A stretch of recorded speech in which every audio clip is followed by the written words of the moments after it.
here? Not yet. Madam Vice Chair, you should be ready to go because I don't see Delegate Fisher.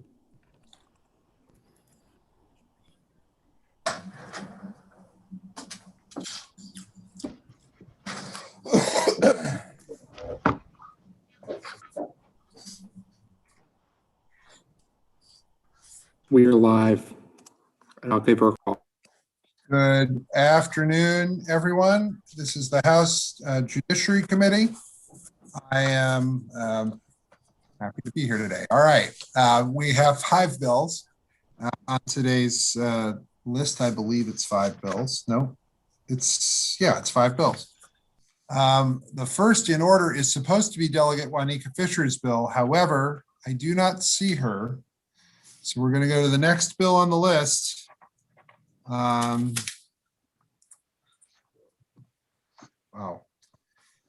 The reason I'm saying wow is because Delegate Fisher has the county executive for Anne Arundel, or for Prince George's County on her list. So I want to be sensitive to that, but at the same time, I need the delegate. So we're going to have to go forward with Delegate Atterbury's bill, House Bill 1036.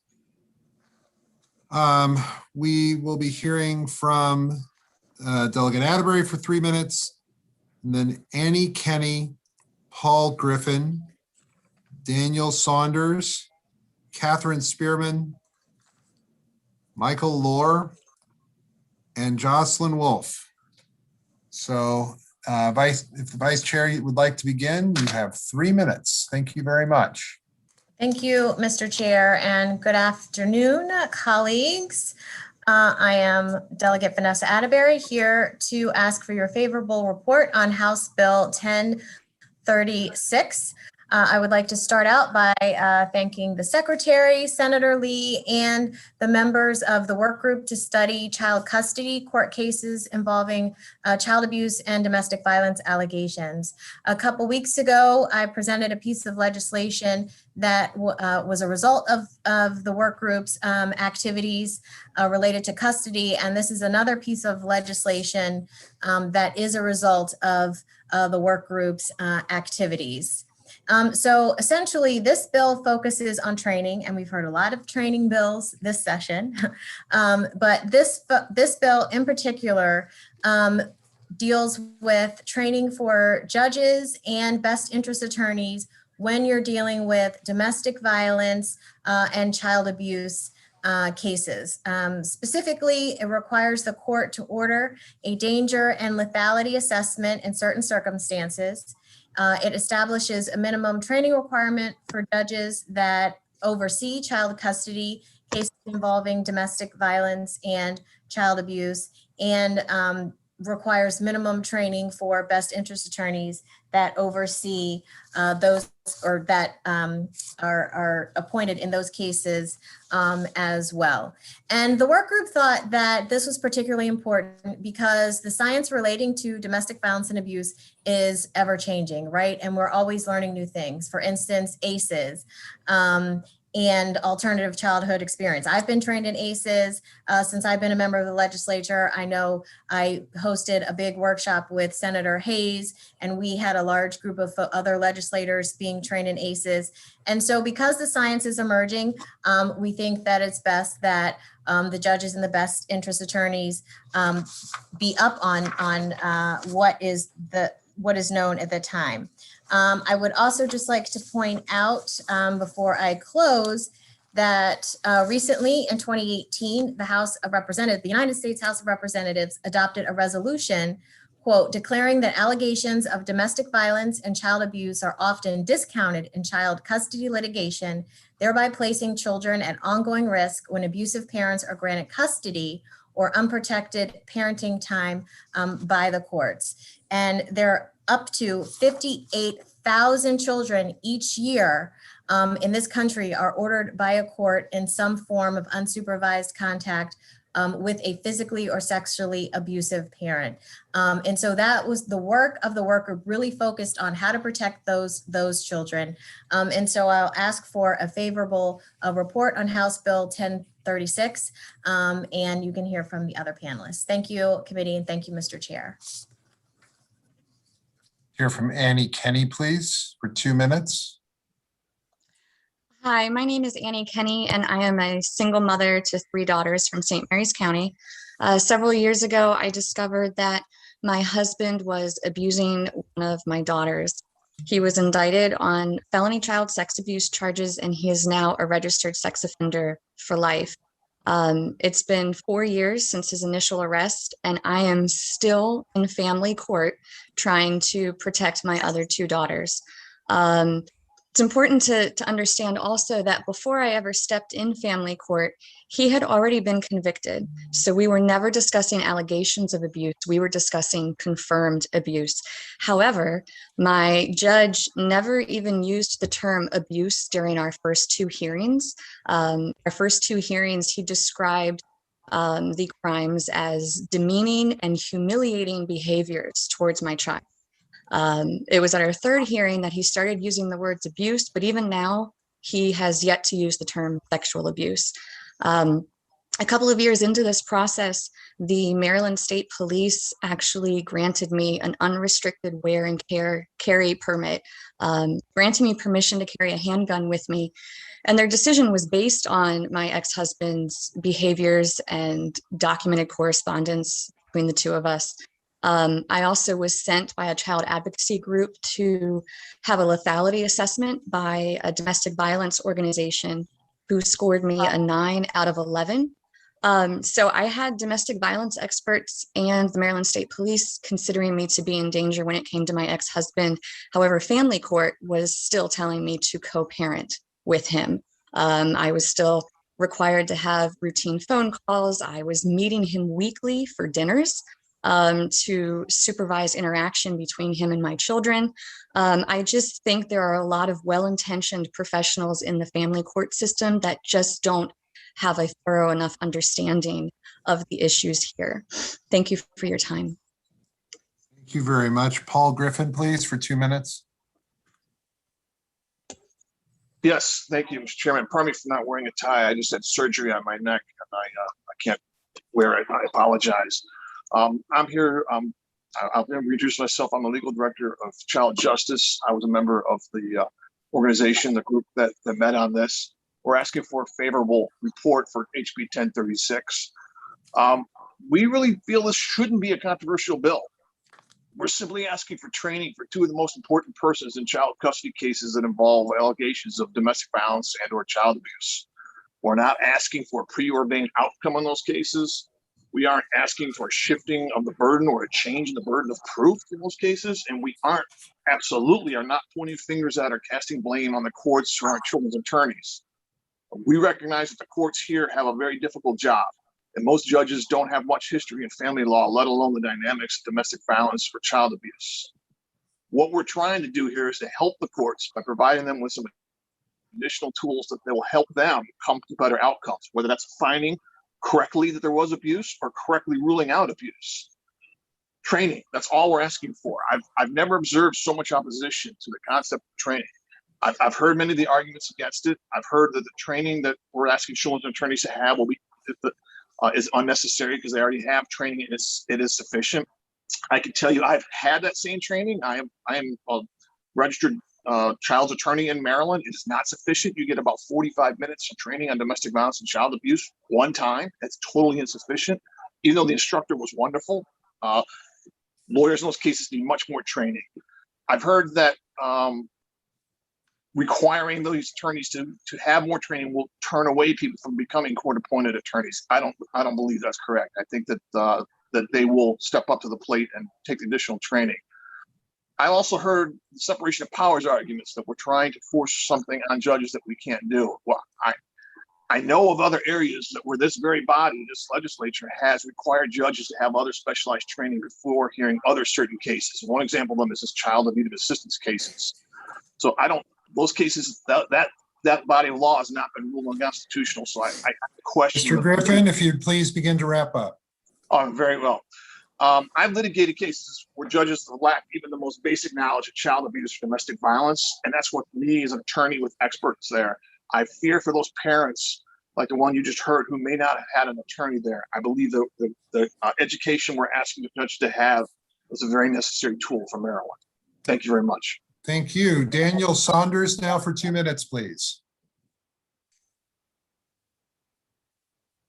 Good afternoon, everyone. Chair Clippinger, Vice Chair Atterbury, and members of the committee.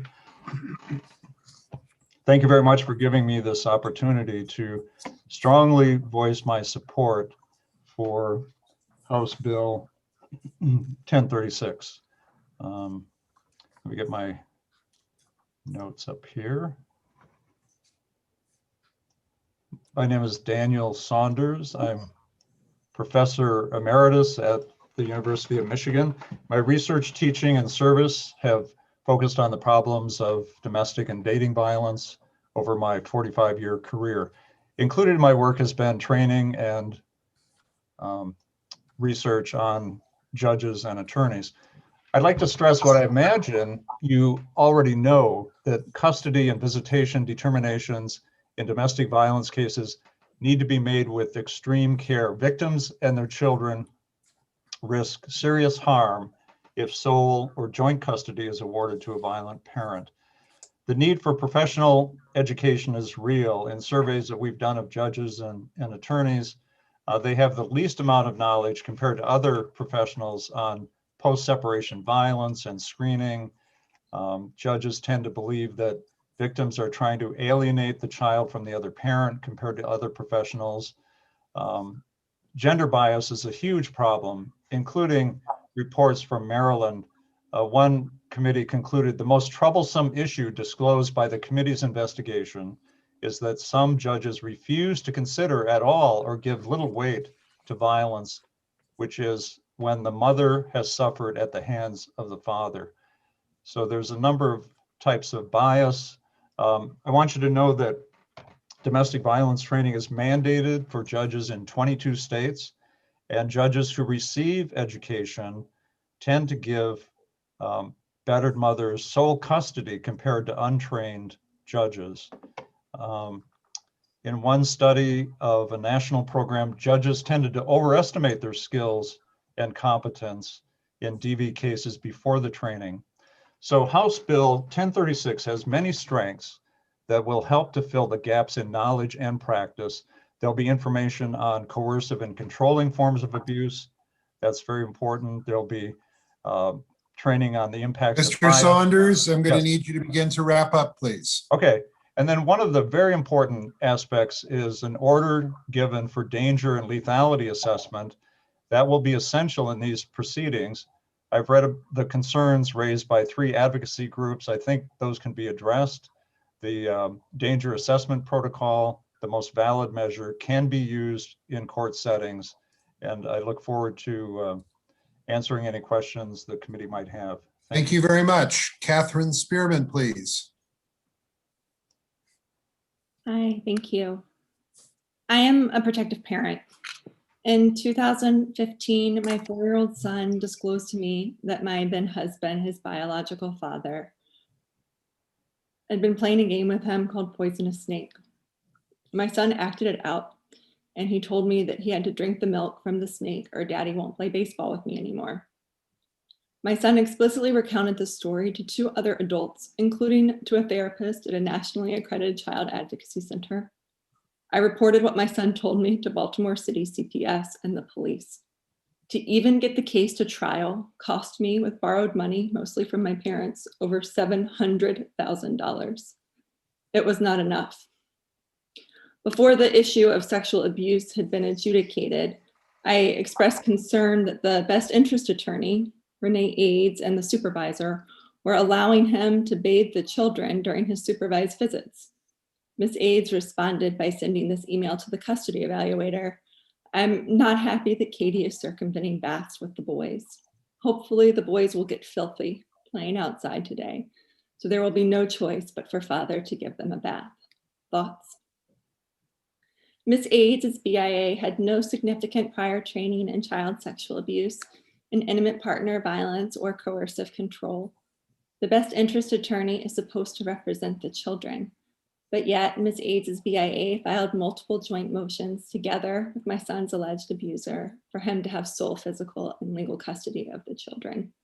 And I had been their primary caretaker as a stay-at-home mom their whole lives.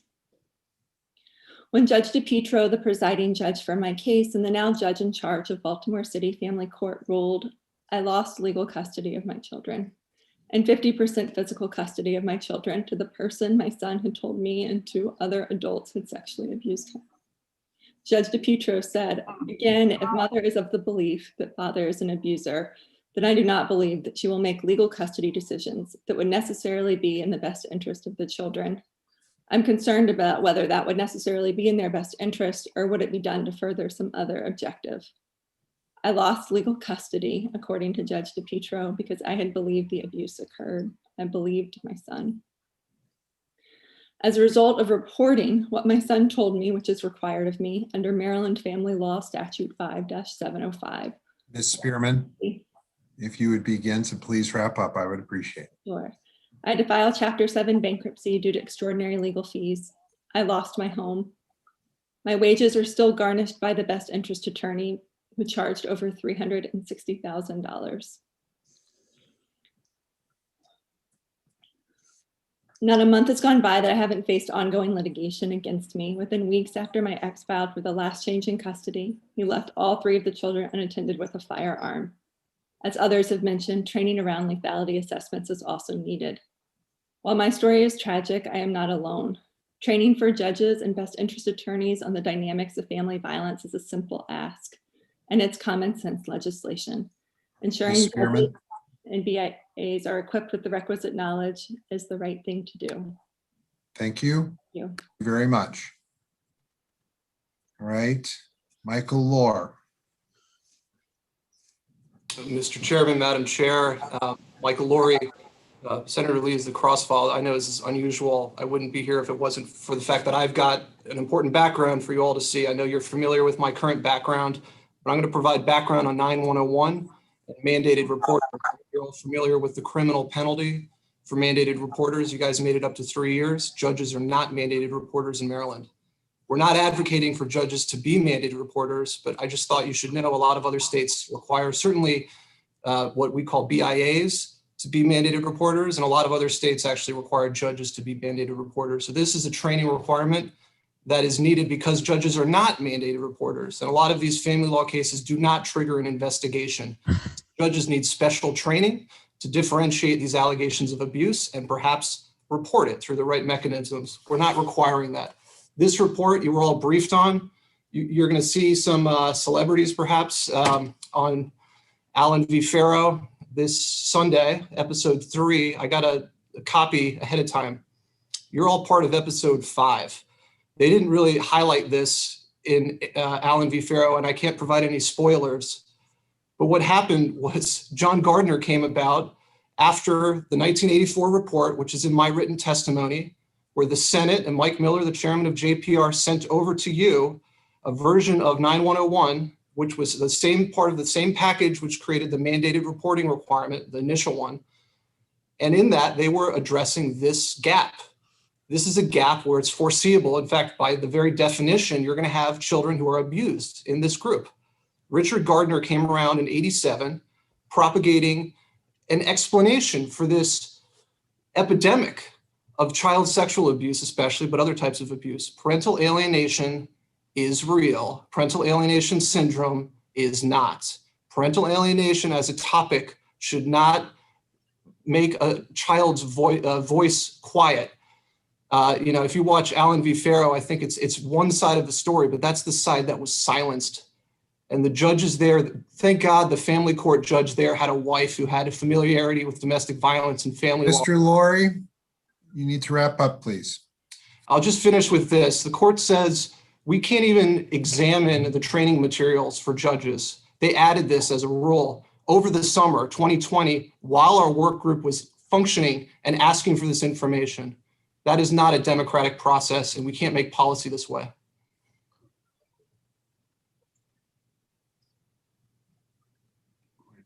I'm happy to answer questions later. Quite sure. Jocelyn Wolf. Yes, can you hear me? Yes, please go. Good afternoon, ladies, gentlemen, and members of the committee. Thank you for your time. There's a saying from my alma mater, test everything and retain that which is good. I'm hoping at the conclusion of this hearing that something good will happen for myself and all the other mothers whose experiences I speak of. I come before you today as a relative of a noted abolitionist. I come to you as a woman of color of biracial daughters. I come to you today as a mother whose only crime was to fight for the right to have exposure and influence over her daughters and the right to protect them from violence, neglect, and harm. I come to you as a woman who was married to a lawyer. I come to you, does my case relate to the perversion of the arc of justice? Yes. Does my case relate to the continuing U.S. House resolution of which I collaborated, which received high bipartisan support? Yes. Does my case involve domestic violence? Yes. Does my case relate to nefarious influences in the family court, which went unchecked? Yes. Does my case relate to Richard Gardner's views, who was reportedly a neighbor of my ex? Yes. Does my case relate to a judge refusing to allow a merits hearing to take place and a judge personally removing the case from the docket to conceal from the record? Yes. Does my case involve neglect, child abuse, child pornography, largely ignored in the family court? Yes.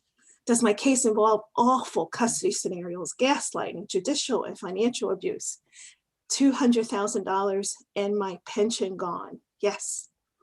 Does my case involve a best interest attorney who was head of a judge's reelection campaign who also told a first person witness that her hands were tied in my case? Yes.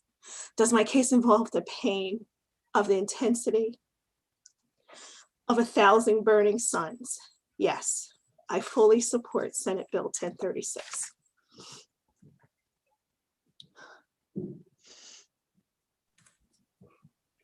Questions to the panel. Delegate Cardin, please. Thank you, Mr. Chair, and thank you, Madam Vice Chair, for bringing this bill that I look forward to supporting if I have an opportunity to, and for your very compelling and thoughtful panel of experts and other witnesses. I just want to know this fiscal note indicates that this is going to be potentially pretty onerous on the judiciary. Have you had an opportunity to discuss this with the judiciary? I'm sure they're going to oppose it, but figure out where the money's going to come from or whether there needs to be money. I haven't discussed the financial aspect. There is in the committee testimony, they did oppose it. So that's in the committee testimony. And I have to say, I haven't thoroughly read it. I don't know if, Paul, do you want to say something about that? Unfortunately, they did not accept our invitation to either add a member to the work group with us or to come and testify. Mr. Laurie also commented on that they wouldn't provide us with materials we requested. I'm not trying to cast aspersions, but we couldn't work with them because they would not work with us. So we don't know the answer to how they would come up with funding. I would hope this body would find money for funding. I can tell you for the BIA training that the BIA should be required to pay for their own training, just as we all lawyers are now today. If I want to specialize in a field and I take training, I'm required to pay for it. So I don't think the state should have to pick up that tab, but the judges obviously would be different.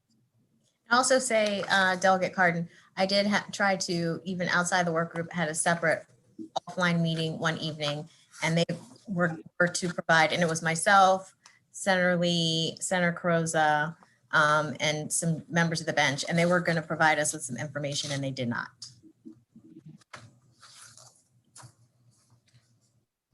Delegate Arakan, then McComas, then Anderson. Thank you, Mr. Chair. Thank you so much, Madam Vice Chair, for this piece of legislation. My question is for Mr. Griffin. Yes. Could you just touch on for a second this concept of parental alienation? I've heard of it before. I've read a little bit of the opposition, and I just wanted to give you maybe an opportunity to sort of explain what Sure. the theory is for others who may not know. Sure. The basic concept, no one would deny that in a divorce, with or without abuse, that there may be times, and there are going to be times when one parent's going to badmouth to the children or in front of the children, the other parent. Nobody is saying that doesn't happen. But this concept of parental alienation syndrome or parental alienation, they're calling it now, it's sort of become a cottage industry that's been often used to explain away very legitimate reasons why a child doesn't want to be around the other parent, usually because of abusive behavior by the other parent, whether it's mental abuse, physical abuse, or sexual abuse. We think judges need to be better educated on it. They obviously should hear testimony. Should hear mom is saying this about dad.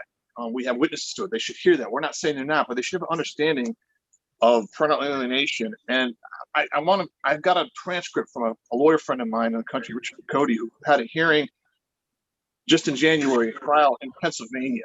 It's just a few lines I want to read. And this was a parental alienation, a PhD parental alienation expert, Dr. Evans, who testifies all over the country.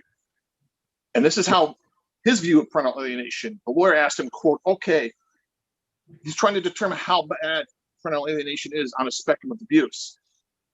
How about if you have a 4-year-old and the father forces the child to perform fellatio on him? Could that be less harmful to the child than parental alienation?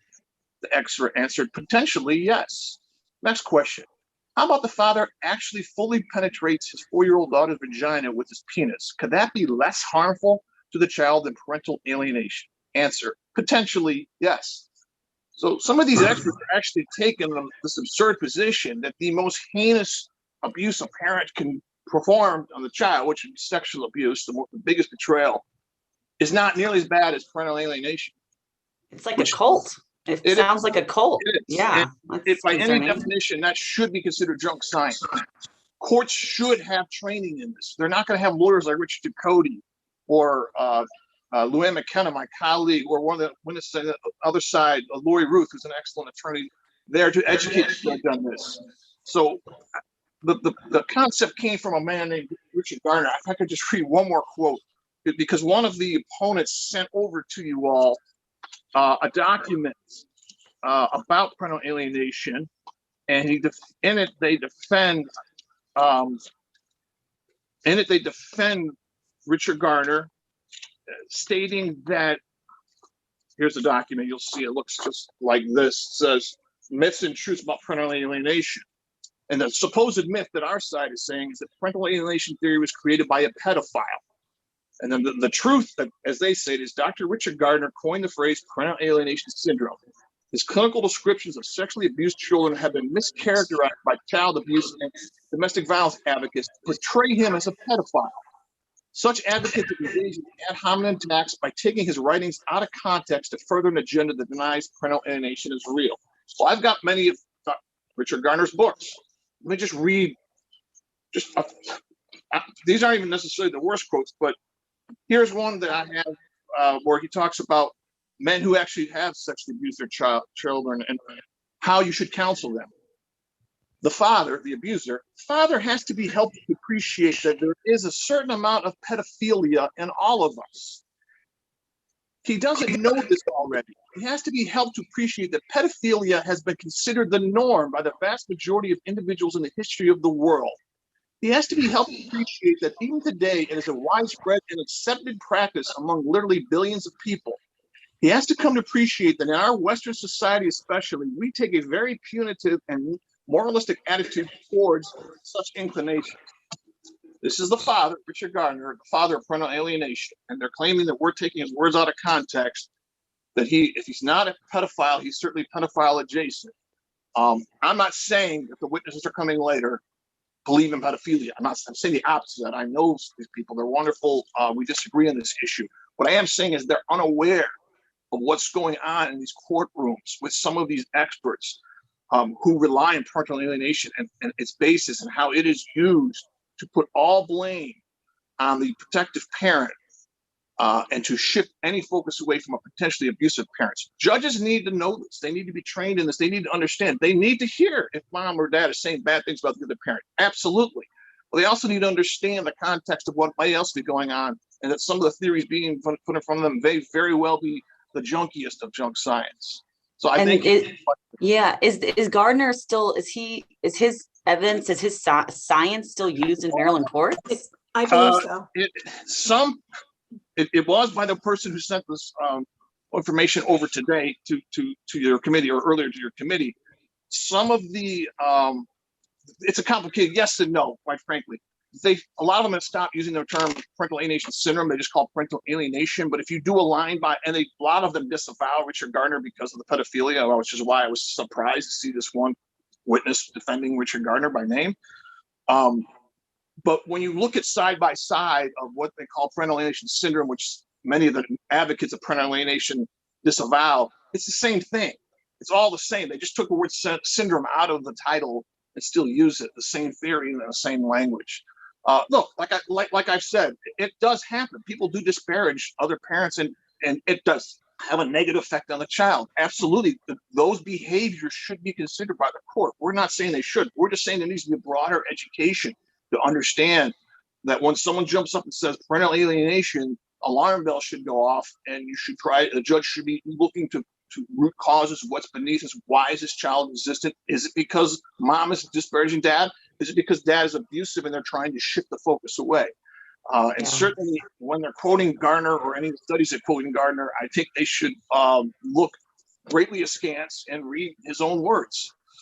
Some of the quotes that I didn't give you, I don't even want to read because they're embarrassing, but one of them is he says that mothers should get more in touch with their own sexuality so they can have sex with the father, so he won't have the need to have sex with the daughter.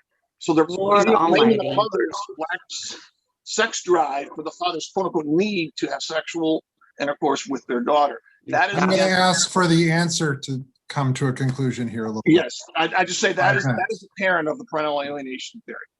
Thank you for sharing that. That's I apologize for so I'm sure for everyone here. Thank you. Thank you, Mr. Chair. Thank you. Delegate McComas. Thank you, Mr. Chair. I just have a couple quick questions. One, and you can have it emailed to me. I was kind of curious if there's any way that we could get your the case number, because I just thought the amount of money that the two ladies that spoke, Ms. Wolf and Ms. Kinney, I mean, legal fees are astronomical. I mean, I'm like, holy cow. So that being said, I also want to ask Vice Chair Atterbury, did you have an AG opinion on this issue that every time the judiciary doesn't like something, it's a separation of powers issue? And I just wondered, because under the statute, which they quoted, the Chief Justice has pretty much absolute control over the training of the judges. So I was wondering if the opinion kind of that could be shared.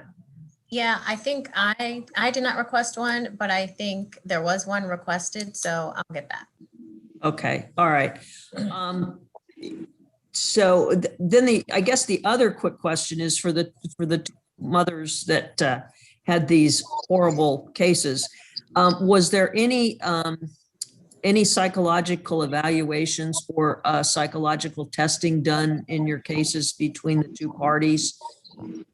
Yes, there was in mine. And I've submitted the court evaluation of the evaluator that was appointed by the judge. And the outcome was that the father was alienating the children. And also the outcome was that the father should continue to seek psychiatric care and take his medication, and that I should have had full physical custody, even though he was flouting the orders, despite what the judges had decided. Each time he flouted the order, I had to go back to court and spent money. But yes, all of us were evaluated. Myself, it was determined the credibility of the children, my credibility, and how my spouse was contradicting himself and involved in neglect. He was even charged with neglect by Child Protective Services as well. So those evaluations took place and those matters were taken into account. Ms. Kinney, did you have psychological evaluations done in your case? She doesn't hear me. Okay. I wanted to also add that I was also going through a domestic violence center, and they were providing therapy as well and support. Ms. Kinney, was there evaluations done in your case? You're muted. Sorry. That's okay. I do it all the time. No, we have not gotten psychiatric evaluations. Actually, a couple of years ago, Child Justice, Paul Griffin, I was fortunate enough to connect with his organization, and they've taken over my case, again, which still is active. But as of right now, my ex-husband has been rearrested for allegedly abusing 2 other children. So even though our case is open and active, I fortunately don't have to engage with him at this moment in time. But it's important to understand that my existing court order tells me to have these children go see him every other weekend at his mother's house and every Wednesday night for dinner. I just haven't been complying with it. I'm sure Paul doesn't want me to say that necessarily, but it is what it is. My children are safe right now because I have not been doing what my court order tells me to do. Further questions for this panel? Mr. Chairman, may I just point out that the Incredibly briefly. Yes, that's okay. The YouTube channel is not showing the committee, is all I wanted to point out. It's got an empty screen up there. Uh-oh. Staff says it is. Okay, I may have a bad link. I may have a bad link then. I'm sorry. Okay. Thank you. We will double check that. Delegate Malone with a question. Yes, I just asked Ms. Wolf and Ms. Kinney real quick. What is the name of the father of the children in each of your cases, and in what county are the cases currently going forth or went forth? My ex-husband's name is Charles Kenny, and we are in St. Mary's County. If you are interested, I can email you more specific case information. I have transcripts of my hearings. I'll discuss with Paul and get you anything that may help you understand how all of this actually happens. Well, let me ask you with regards to St. Mary's, was the hearing initially before Magistrate Harris? All of my hearings have been in front of Magistrate Harris, and they've more recently been scheduled in front of circuit court judges, but have all been continued at my ex-husband's request. So you haven't appeared before any of the circuit court judges as of yet? As of yet, we're scheduled to be there at the beginning of April. Do you know which judge you're going to draw? Stan Alonis. Okay, thank you, Ms. Kenny. You're welcome. And Ms. Wolf, what county and what's the name of the father of your child? The county is Howard County. And what's the name of the father of the child? Stuart Arnovitz. No, I'll need you to spell Barnavit. Excuse me. Spell his last name. Excuse me for a minute.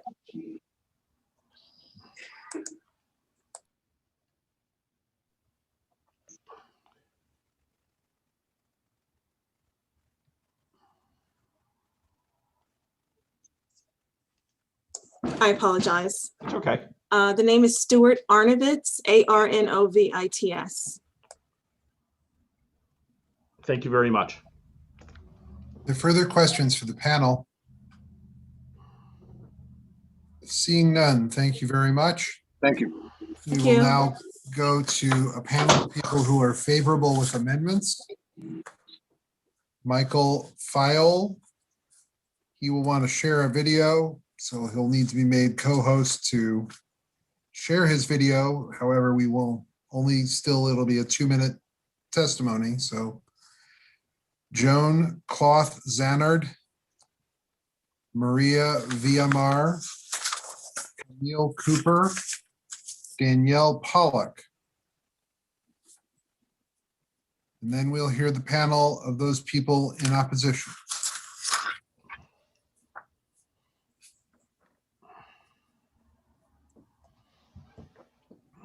Yes, this is Joan Claude Sainard. Are you ready for me? Yeah, let's go ahead. We'll take you, and then Keep an eye out for Mr. File. If you're, please turn off the YouTube link. Turn off the YouTube link so that there's no feedback when you go on. Now for 2 minutes from Joan Cloth Center. All right, I'm sorry, I'm trying to find my paperwork. Oy, oy, oy. All right, so basically, the reason I was weighing in on this is I do agree absolutely that we need training and education, but proper training and education of the mental health professionals and all professionals in the family courts. One of my concerns here is that without this training, our professionals do not quite understand what they're dealing with. In particular, children, their human brain does not stop growing till age 25. Brain doesn't stop maturing to age 35. It is why our federal and state governments, using scientific evidence, decided that children would not be able to vote till they were 18, drink or smoke till they were 21, or be able to rent a car till 25. If our federal and state governments don't feel that children have the ability to make a decision about, even voting at 18 until they're 18, how are we allowing these children to make decisions and have professionals think it's okay to allow these children to make these type of decisions when they don't have the emotional and mental maturity to do so? I'm pulling up my testimony to make sure I'm covering everything because I'm having problems with my computer and it wasn't pulling things up. And so let me go back to about me. I've been doing this for over 35 years with thousands of cases, and I've dealt with domestic violence and parental alienation. In 99% of all of my cases, there contain false allegations. It is imperative that professionals know how to recognize these false allegations from the onset so as not to cause further psychological harm to the children. All training must come with some kind of testing to show that the person actually understands the information that was presented with a passing score of not more than 2 wrong. As well, I would hope that these trainings would have continuing education credits. At Simply Parents, Ms. Cloth Zanard, if you would please wrap up your comments. Yes. We have training programs that are being developed to teach professionals how to recognize coercive control that uses isolation and parental alienation.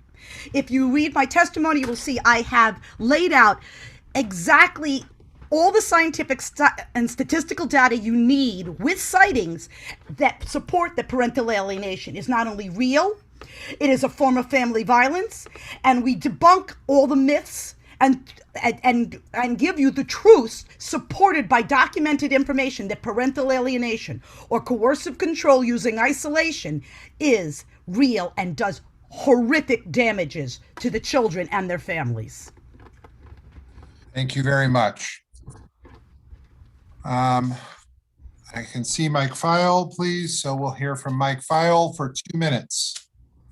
Thank you, committee. I truly appreciate your time. He needs access, I think. I'm sorry? You need access to be able to show a video? I do have a video, but I would like to just speak and then perhaps at some point at the end, if there's time, show a video. You have 2 minutes. Go ahead. With all due respect to Mr. Laurie and Mr. Griffin, parental alienation is real. And it is child abuse. It's not a cottage industry. They speak a lot about Richard Gardner, but they don't speak about Richard Warshak or William Eddy or Amy Baker, who today are all saying the right things and the real things about parental alienation. Section 11 of this bill needs to be removed. On Monday, September 25th, 2015, it was a normal day for me and my family. I put my son on the bus, my 11-year-old son on the bus. He was with us all the weekend before under the custody agreement.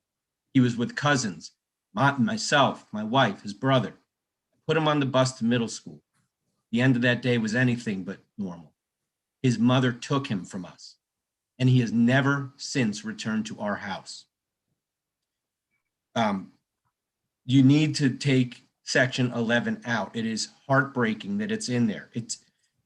Parental alienation is appropriate parental alienation syndrome is valid. This section serves the opposite purpose by training judges and child's counsel about child abuse and domestic violence. Why would you not have parental alienation? That is child abuse. It's emotional child abuse. There are no physical scars, but the scars are emotional. I've written letters and attached them. I'm sure I won't have enough time to show the video, but I'd love to have an opportunity to send that afterwards to each and every committee member. It's of my son's 1 month before she took him from us, playing together and happy, a 20-second video. A month later, he said he hated his younger brother. 1 week before she took him from us, we have a beautiful family picture at Camden Yards. A week later, he was scared to death of us. In 2004, my son was born. In 2008, my ex-wife had an affair. But not only that, she snuck my son around with the man she was having an affair with. Despite that, the judge in Harford County awarded her primary custody without even a hearing. And in 2010, I was awarded custody after a 2-day trial because, among other things, my wife ordered soccer training cards with my son's name and her boyfriend's last name as my son's last name. They accidentally came to my house, or I never would have known what she was doing. I got primary custody. Judge Waldron did the right thing. Mr. File, you're going to need to wrap up, please. I understand. I appreciate that. My son hasn't been with us in 5.5 years. He doesn't respond to my texts, my emails, my gifts. He doesn't respond to any of it. Parental alienation is real, and it is child abuse. I'm not doing this for me. My son's almost 17. It's too late.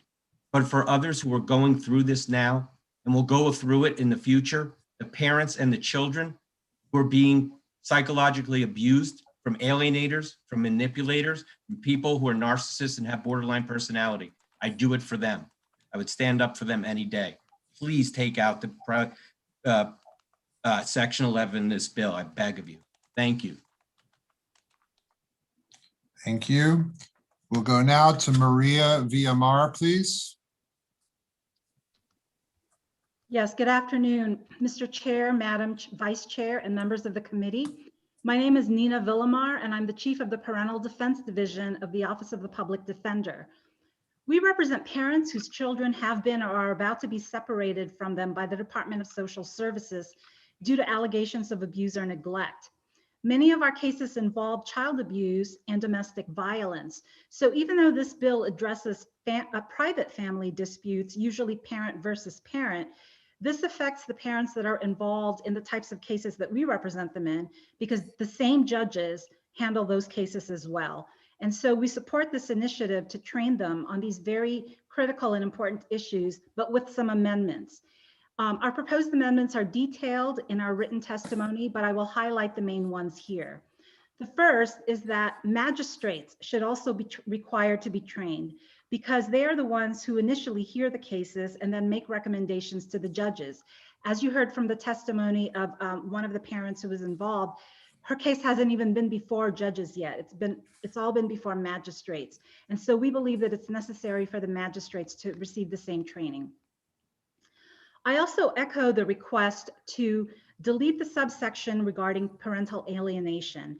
I don't take one view or the other regarding whether it is a valid syndrome. However, based on experience, I've been doing this for 25 years, I believe that there needs to be a more comprehensive and balanced study about its validity as a syndrome and about the details about the phenomenon of parental alienation before we settle on training judges on that.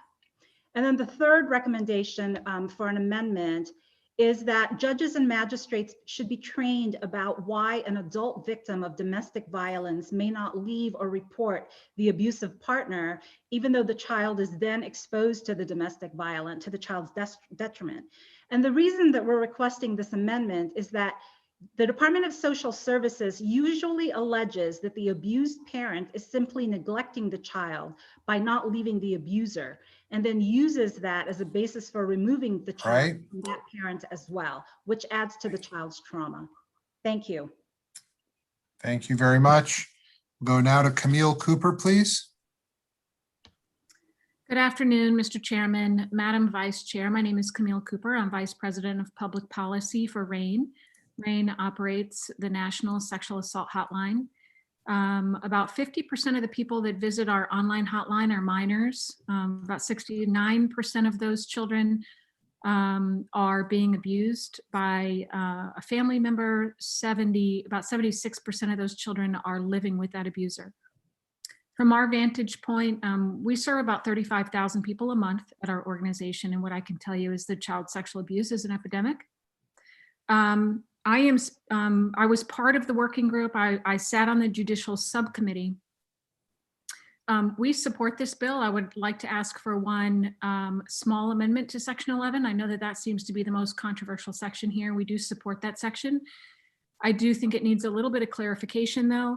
On line 1, we would ask that you add the origins of parental alienation as a legal defense to rebut child sexual abuse allegations. That's the origin of parental alienation syndrome as created by Richard Gardner.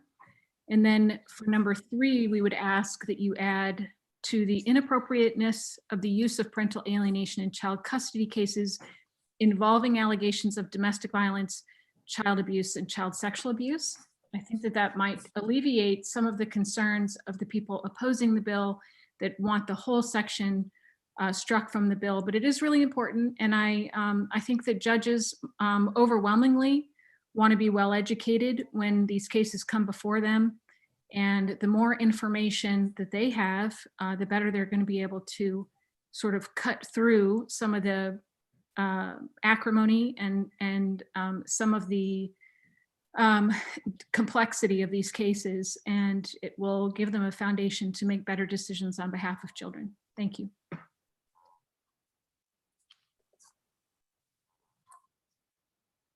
We'll hear next from Danielle Pollock, please, for 2 minutes.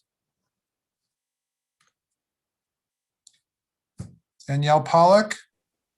Good afternoon. Can you hear me? Yes, go ahead.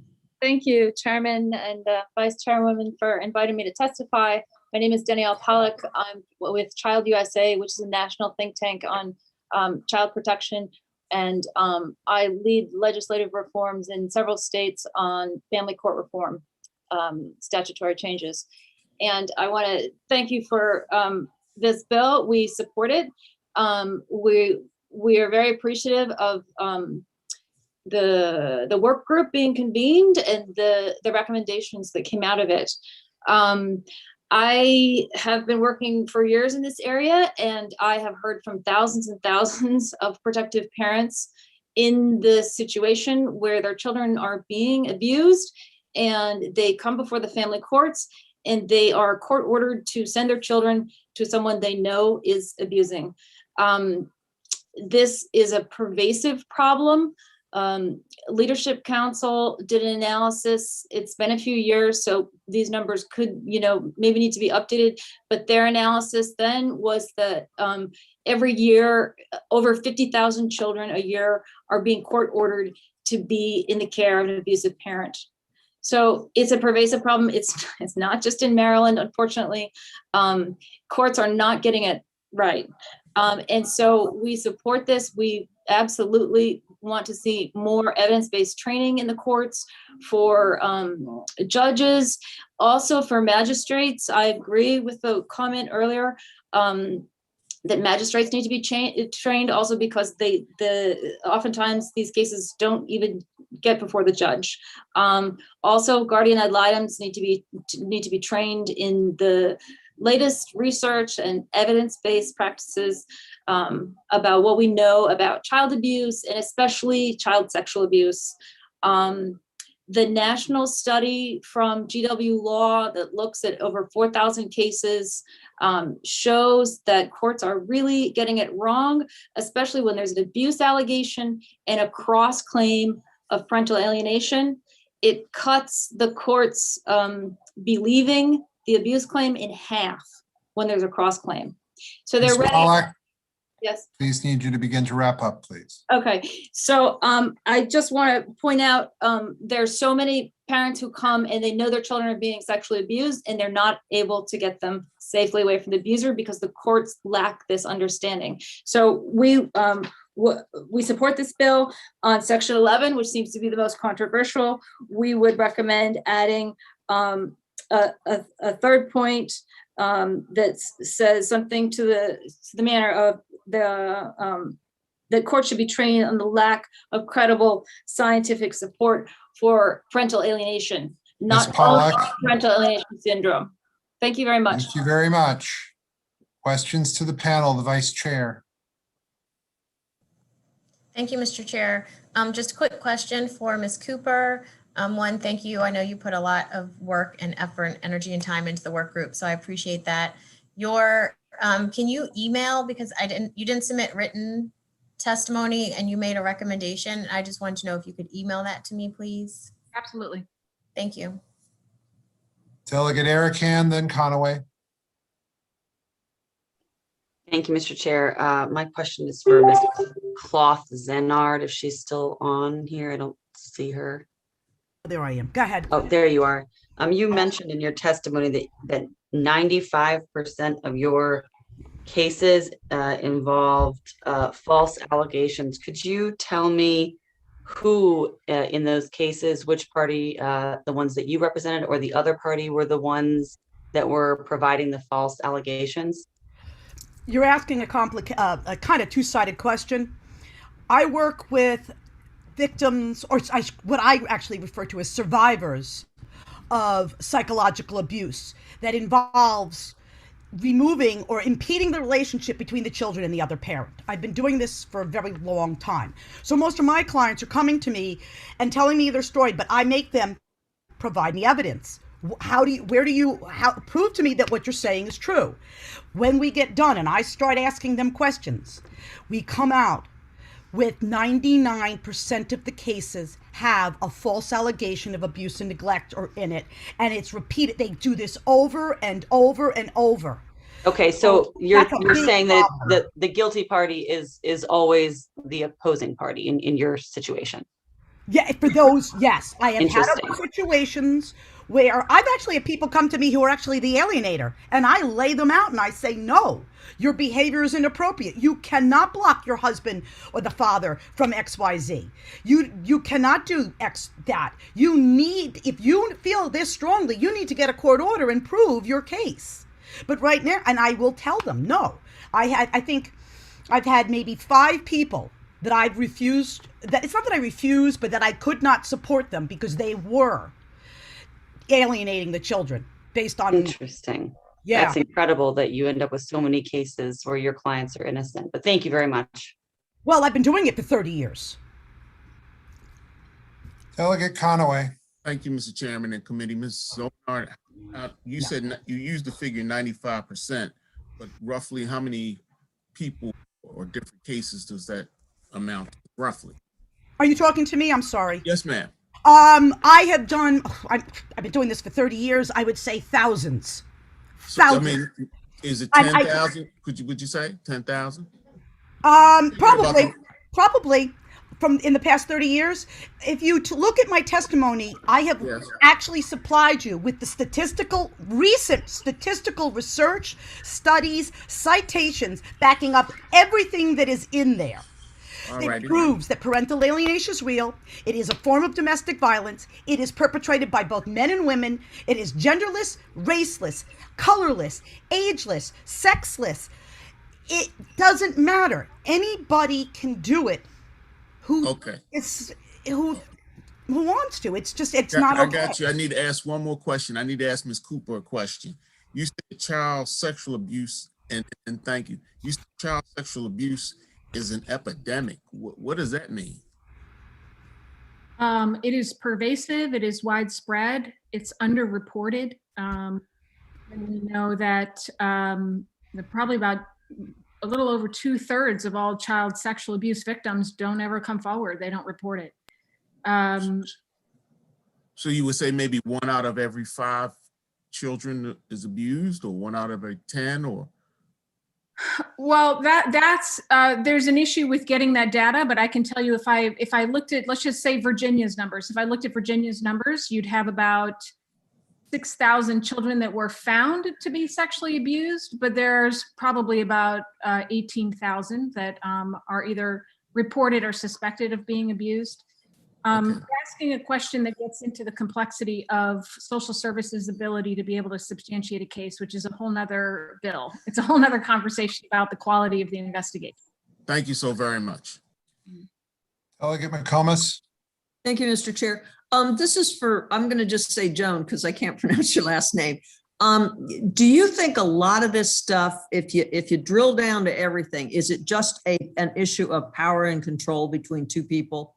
That's, in other words, that's kind of there may be other things layered up, but that's basically the foundation of the fight. Okay, so let me explain to you something to you. Everybody wants to say, oh, it takes two people. It really doesn't. When these couples meet, it's a very yin and yang relationship. One is very much of a controller, and the other one is the go with the flow, whatever you say, peacemaker, parent. And so they're looking for someone to take the control. The day that parent steps up and takes back the control, the targeted, alienated parent, that's the day all hell hits the fan because the other parent goes into panic mode. The aggressive, alienating parent gets panicked that they're going to be abandoned and be alone. They have been raised to believe they have to be perfect because if they're not perfect, they're not lovable. If they're not lovable, they'll be abandoned. If they're abandoned, they're alone.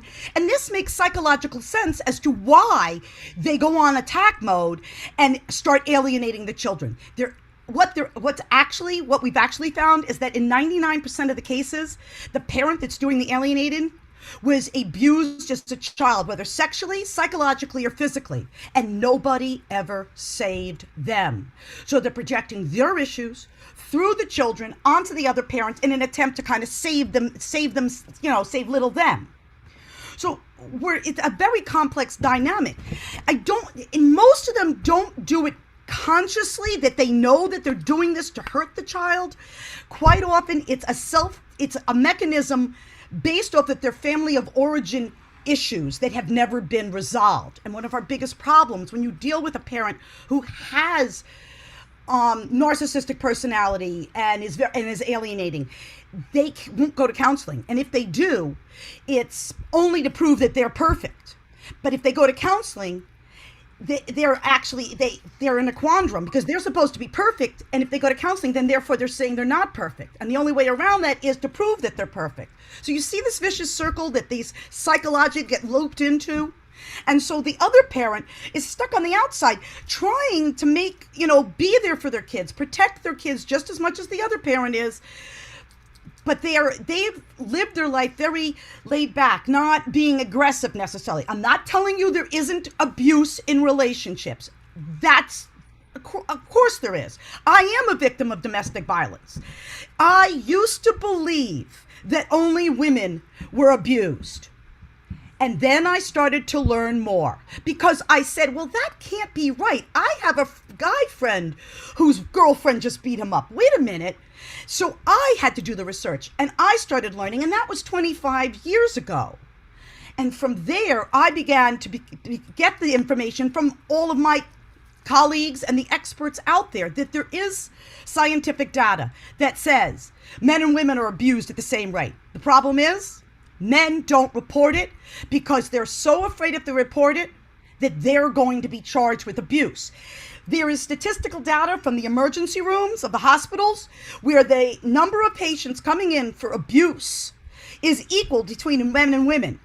The women will always report, but it is very hard for the emergency room to get the fathers, or the men, if you will, to report because of that dynamic of being falsely accused. So I'm not saying abuse doesn't happen. I'm a victim of it. What I'm saying is when you take it and you have parental alienation going on, yeah, Ms. Cooper's correct that there is abuse in these situations. And an alienating parent who impedes the relationship between the children and the other parent for no other reason than their own fears and angers of being abandoned, that's child abuse.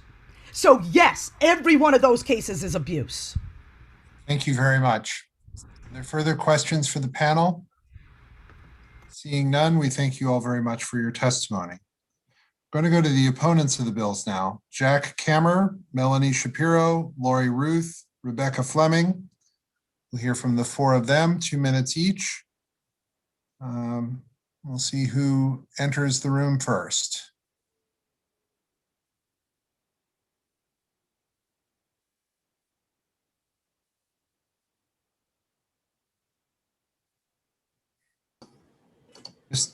Mr. Kammer? Yes, sir. For 2 minutes, please. Thank you. Mr. Chairman, members of the committee, my name is Jack Kammer. I'm a retired macro-level social worker. If I had to sum up this bill in one word, it would be divisive. Certainly at the case level, custody is often mother versus father, but it shouldn't be that way at the policy level.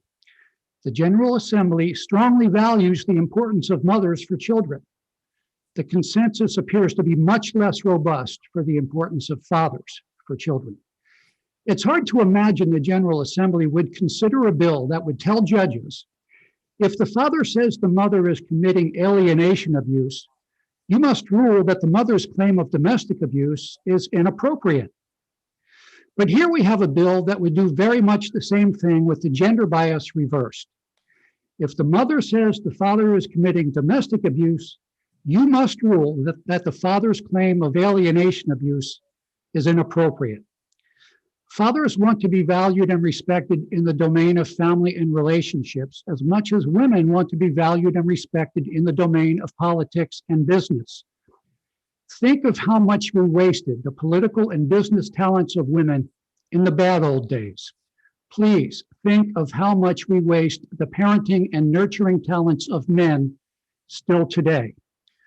Unless this bill can be amended to provide judges with training on the full and very difficult complexities of all of the three main problems discussed here, child abuse, domestic violence, and alienation abuse, it needs to be defeated, and we need to ask the General Assembly to authorize another try at improving the ways we help kids through the trauma, the adverse childhood experience of divorce. Thank you. Melanie Shapiro, please, for 2 minutes. Thank you, Mr. Chairman, Madam Vice Chair, members of the committee. Melanie Shapiro, Public Policy Director with the Maryland Network Against Domestic Violence. We are the State Domestic Violence Coalition. And while we appreciate the efforts in this legislation, we are compelled to oppose it. I'm going to talk specifically regarding the use of the lethality assessment. It can be found on page 4, lines 17 to 21. The lethality assessment in Maryland, it's referred to as the LAP, or Lethality Assessment Program Maryland Model. It is the culmination of years of work led by the Maryland Network Against Domestic Violence in conjunction with and based on the research of Dr. Jacqueline Campbell, who's from Johns Hopkins University. The purpose of the lethality assessment is to determine at that point in time when an individual calls for an emergency response, generally from a first responder, to determine the level of risk at that point in time. It is not predictive, the tool, of future assaultive behavior. Since 2018, it's more than 800 agencies in 39 states conduct the LAP, and the Maryland Network provides technical assistance and training for that. The use of the lethality assessment in this bill, one, it is not authorized for use in child abuse cases at all. It's only to be used in cases of domestic violence. And it's only to be used at that point in time. It is, as I said, not predictive of future behavior. And the goal, and there's training and protocol for when there is a high danger or high risk of lethality to an individual to connect them to the appropriate services.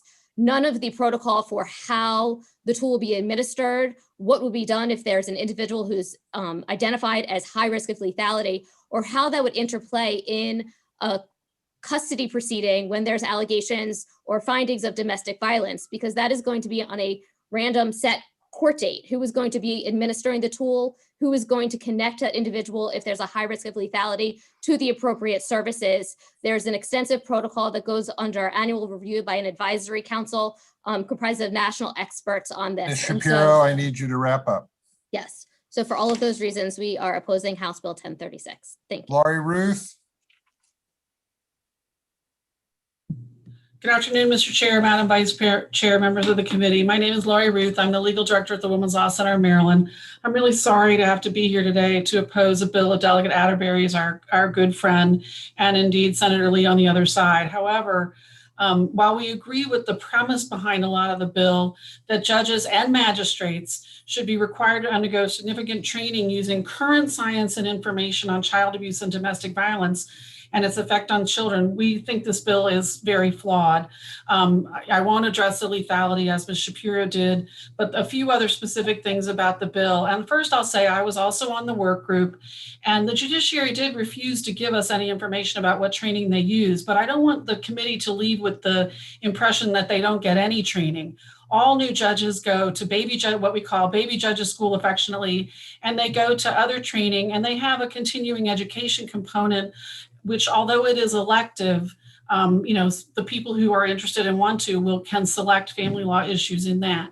So if there was a way for the legislature to obtain that information and work with the judiciary, I think that would be extremely important and useful. I'm just not sure that it should be identified with the detail here, as you can see from the testimony. And I'm not sure it should be in statute. It is controlled by the judiciary itself and the chief judge, and they have a committee, they have a judge, family law university, they work on it. Sure, we all want them to have the proper training, but I think a bill like HB 950, which is about bias training for judges, is a much better model to use than this bill. I just want to say one more thing about the number of hours of training, and I think that Ms. Fleming might be addressing this as well, but I don't know that 60 hours is the best practices. I heard Mr. Saunders say that there are states that do it. If whatever the best practice rules for both judges and magistrates and BIAs, certainly that's what Maryland should be doing. But I was on the work group, and I just want to say, I don't know that 60 is the right number.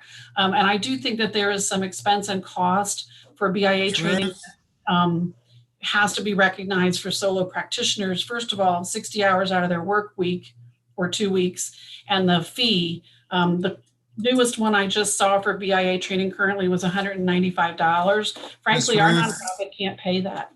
So for those reasons, we oppose this bill. Thank you. Thank you. Rebecca Fleming, please, for 2 minutes.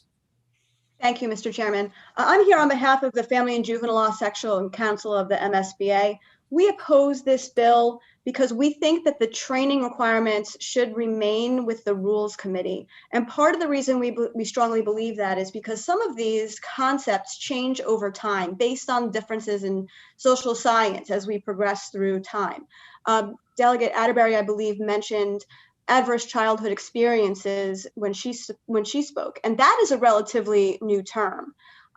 Parent alienation was sort of a kind of a new term when I started practicing, and the concept of coercive control has gained a lot of traction over the last couple of years. And we think that if we keep this in the Rules Committee, it will be easier to modify it to make sure that whatever the training is can change over time as needed. We also are concerned that the 60 hours requirement of training for BIA's best interest attorneys, the passage of this bill would immediately decertify almost every single and probably every single best interest attorney in the state of Maryland. I know that you have had some trouble finding the information about how the judges are trained, but the Family and Juvenile Law Section Council puts on programs for the training of BIAs. I personally speak on the investigation component of that and touch on many of the provisions that are in this bill, because really once the allegation is made, the investigation part of it is what's important, because frequently when you're talking about an abuse allegation, the child who says that he or she is abused, saying it to a parent, that's hearsay. So we need to do multiple levels of investigation into those sort of concepts to be able to present the evidence to the court. This law in some places is so specific that we believe it could sort of hamstring the judges who are hearing the cases. To say that they can't consider parent alienation, we think is very concerning. That has become sort of a loaded term, but if you change that from parent alienation to sort of negatively influencing a child, that certainly happens. I represented a child who didn't want to see her father in large part because her mother told her repeatedly that her father was a scary person and she should be afraid of him and his family. Ms. Fleming? Told him, if I Need could to just wrap up. if I called him a sperm donor and said that because he continued to make her go to court, she would never be able to send her to college and could not send her to a private school. So the concept of negative influence is real. Parent alienation syndrome is not. We definitely think everyone should be trained on a lot of this. We just think it would be better served if it stayed within the Rules Committee. Thank you. Thank you. Delegate Eric Hand for a question. Thank you, Mr. Chair. I have a couple. First, to Ms. Shapiro, good to see you again in your new role again. If we took the lethality part out, would you guys feel more comfortable with that?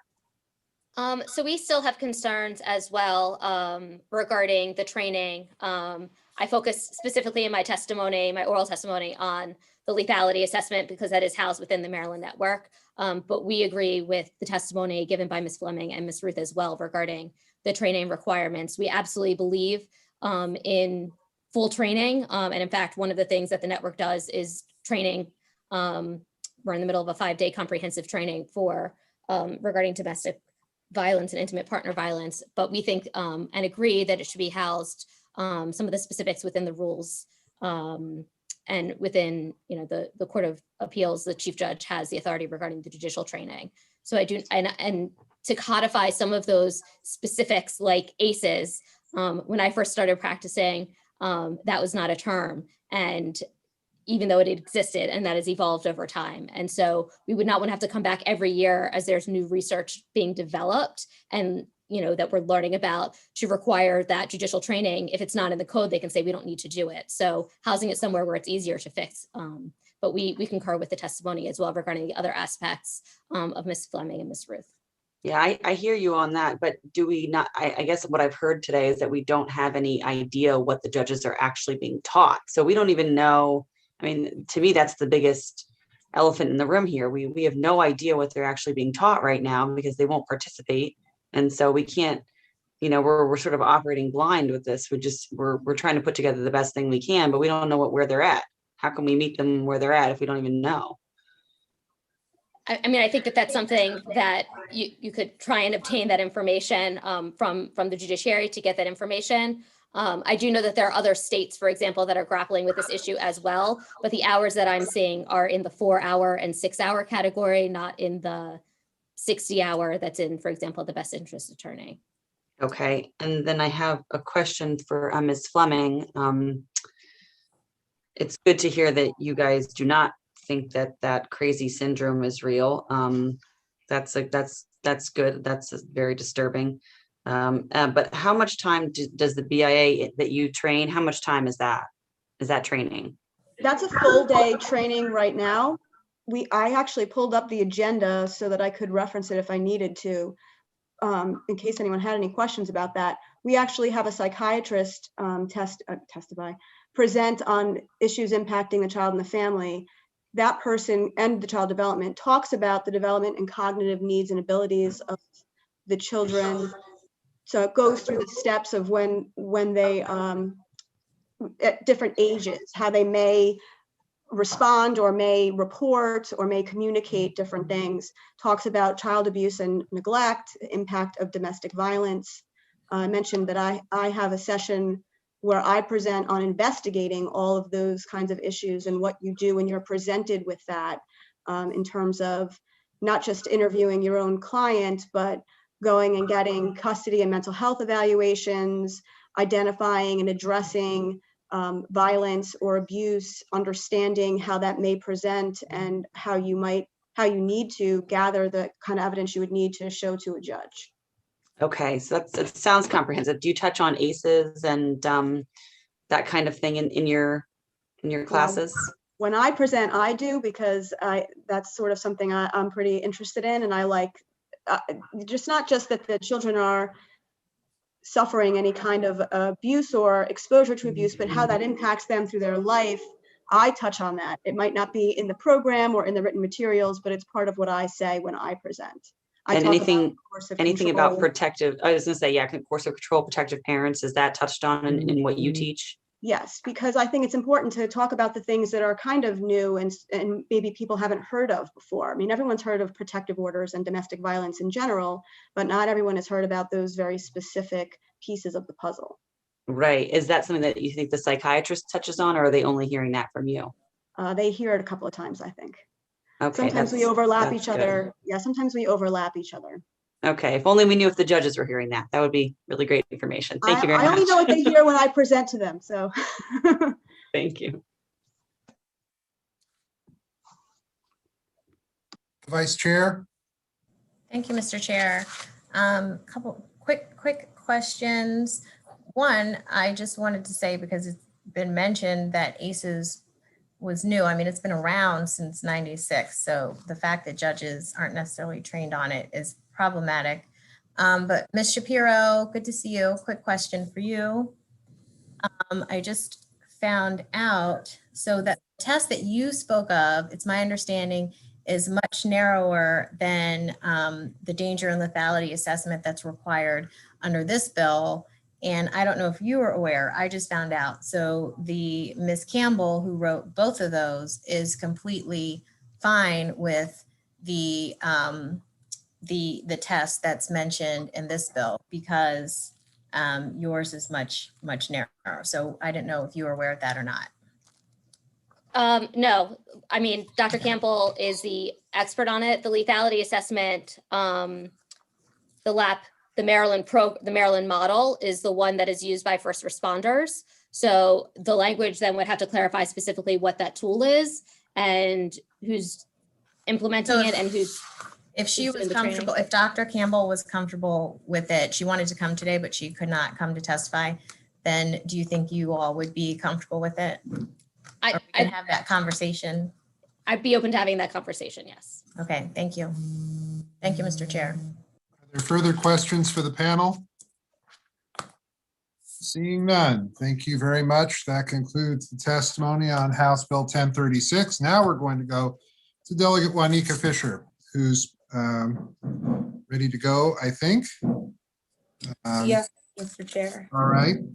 And we'll go ahead and take her. I think it's 4 people. Yes, you should see my county executive, Gloria Brown, and I think one other. All right. Okay. Go ahead, and if you'd like to begin for 3 minutes, please. Thank you. Good afternoon, committee, the hardest working committee in the Maryland General Assembly, to our chair and our vice chair. I'm pleased to introduce House Bill 1281. For the record, my name is Delegate Juanita Fisher, and I'm happy to take on this mantle from our committee mate who has left and abandoned us. Delegate Lewis was the sponsor of this bill last year. I'm happy to carry that mantle. And this is Adult Protective Services, Vulnerable Adults Registry, Investigations, Records of Abuse, Neglect, and Work Group Study. The purpose of this bill is to ensure the most vulnerable among us, vulnerable adults, are being protected by the same agency we put in place. This bill authorized social services to create and keep specific condensed service lists of vulnerable adults who may have been abused or neglected in their environment. They also would be responsible to inputting the information to the database of abuse and neglect in various situations. This bill would also put in place a work group to study the best practices for vulnerable adults. Studies show that in Maryland alone, as much as 60% of elder abuse that occurs is actually verbal or emotional, and which is also a type of abuse that should not be forgotten. Neglect makes up about 15%, and sexual and financial abuse occurs at 8%. Throughout all of our districts, no matter how diverse they are, no matter what part of the county that part of the state, apologies, that they exist, we have seniors in our community that are being hurt, that are being abused, that are being neglected. And we all know how important our seniors are in our communities and in our state. The World Health Organization states that about 15.7% of people over the age of 60 are abused in some way. And so you're going to hear from my illustrious panel, and specifically my county executive who has carried the mantle on this issue. And I thank her for her time today on this. And I really hope that this committee will consider HB 1281 and give a favorable report, and I'll leave the rest to my panel. Thank you, Mr. Chair. All right, to the county executive, please, for 2 minutes. All right, good afternoon, Chair Clippinger, also Vice Chair Atterbury, and members of this committee. I'm Angela Also Brooks, Prince George's County Executive, and I do want to express my appreciation to all of you on this committee for the work that you've done regarding so many issues during this session. As public servants, we have all had to adapt and learn new ways to carry out the people's work. And while I'd much rather be here with you in person, I'm glad we're doing what we can to protect each other's health. And actually, that's what I'm here to talk about this afternoon, the physical and mental health of our seniors, which to us is our most precious and yet most vulnerable asset. These are vulnerable adults that we love very much. I want to thank Delegate Fisher for sponsoring this legislation to establish the procedures within the Maryland Department of Human Services so that its Social Services Administration can ultimately adopt and carry out a fair and consistent procedure to keep track of those who have abused our seniors. I recognize that this bill is not new to this committee, and I appreciate the discussions and debates we've had about this issue previously. As we discuss it this year, during a year where we've done all we can to protect and help those who have been negatively impacted by COVID-19, I hope that we can extend additional protections to our seniors. I constantly hear from residents who have concerns about the well-being of their aging parents. We've all read stories about caregivers and others taking advantage of the elderly. In fact, when I was state's attorney for Prince George's County, we knew that the concerns and issues were so prevalent that we needed a special focus on crimes against our seniors. And our office became the first in the state to have a prosecutor solely dedicated to prosecuting elder abuse cases. I've always been unapologetic about my love and concern for our seniors, and I have made no secret that if anyone harms one of our seniors, they're going to have a big problem with me. 26 other states have a process in place to track these abusers, and I know that you'll agree with me that Maryland needs to be next. With this registry, we could ensure that someone who is not able to, make sure that people are not able to move from job to job across our state, preying on our seniors, because this behavior would be flagged. Thus, I'm asking for a favorable report on House Bill 1281 so we can send a message to those who would seek to harm our seniors that we see them and we will hold them accountable. Thank you. Thank you very much. Let's hear now from Gloria Brown Burnett, please. Good afternoon, and thank you, Chair Clippinger and members of the committee. I'm Gloria Brown Burnett, Director of the Prince George's County Department of Social Services, and I am asking for your support of House Bill 1281. We've submitted written testimony, but I'd like to highlight a few things. Because the state of Maryland has no reporting system to retain the names of indicated maltreaters of our vulnerable adults, like we do within our child welfare system, vulnerable adults can be exposed to a population of maltreaters who work in various settings where the vulnerable adult may be considered as prey to them. It is estimated that only 1 in 14 cases of elderly vulnerable adult abuse is reported. This means the current environment is conducive to a single maltreater having unlimited opportunities to prey upon our citizens across the state of Maryland. A registry would pose consequences for maltreaters if they're not criminally prosecuted. It would also serve as an additional screening tool in assisting community partners, such as long-term care nursing facilities, in-home aid services, and other agencies that employ people who work with vulnerable adults, seniors, and disabled adults. Between July 2019 and June 2020, the Prince George's County Department of Social Services investigated 881 allegations of abuse, neglect, or exploitation against vulnerable adults. 306 of those investigations were indicated. Not every finding results in charges, and that's a gap. In several cases, we have indicated the adult children of our senior clients and they have been found to be the maltreaters. We then refer the case to our law enforcement partners with plenty of documentation to support, yet the victims will not cooperate because they don't want to see their children go to jail. With an abuse registry, these people are free to seek. Without an abuse registry, these people are free to seek and become employed with agencies across our great state. The National Adult Protective Services Association, NAPSA, conducted a nationwide study of APS national registries. The study of existing registries revealed that the registry reduces access of abusers to vulnerable adults and improves— Ms. Burnett, please, if you would please wrap up, we'd appreciate it. Thank you, and improve the hiring practice of providers. In closing, thank you for your consideration, and I ask the committee for a favorable report. Thank you very much. Tammy Bresnahan, please, for 2 minutes. Yes, sir. Good afternoon, Mr. Chair and members of the House Judiciary Committee. I'm Tammy Bresnahan with AARP. This is an issue that AARP has been supporting since 2013. And so you all can do the math. It's well needed. We thank County Executive also Brooks and the Director Brown for their input. And I bet if each one of you went back to your local departments of social services, they would say the same thing as Ms. Burnett, Brown Burnett. You know, people are as vulnerable as they are little children sometimes. They've had strokes, they can't speak. They have all kinds of ailments in facilities, at home, and sometimes they just need that extra set of eyes.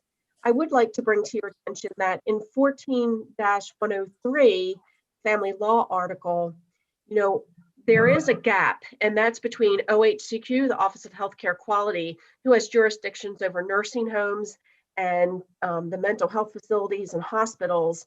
There is a little bit of a gap, and I think that also needs to be looked at because, you know, there needs to be a team out there if they see something in a nursing home.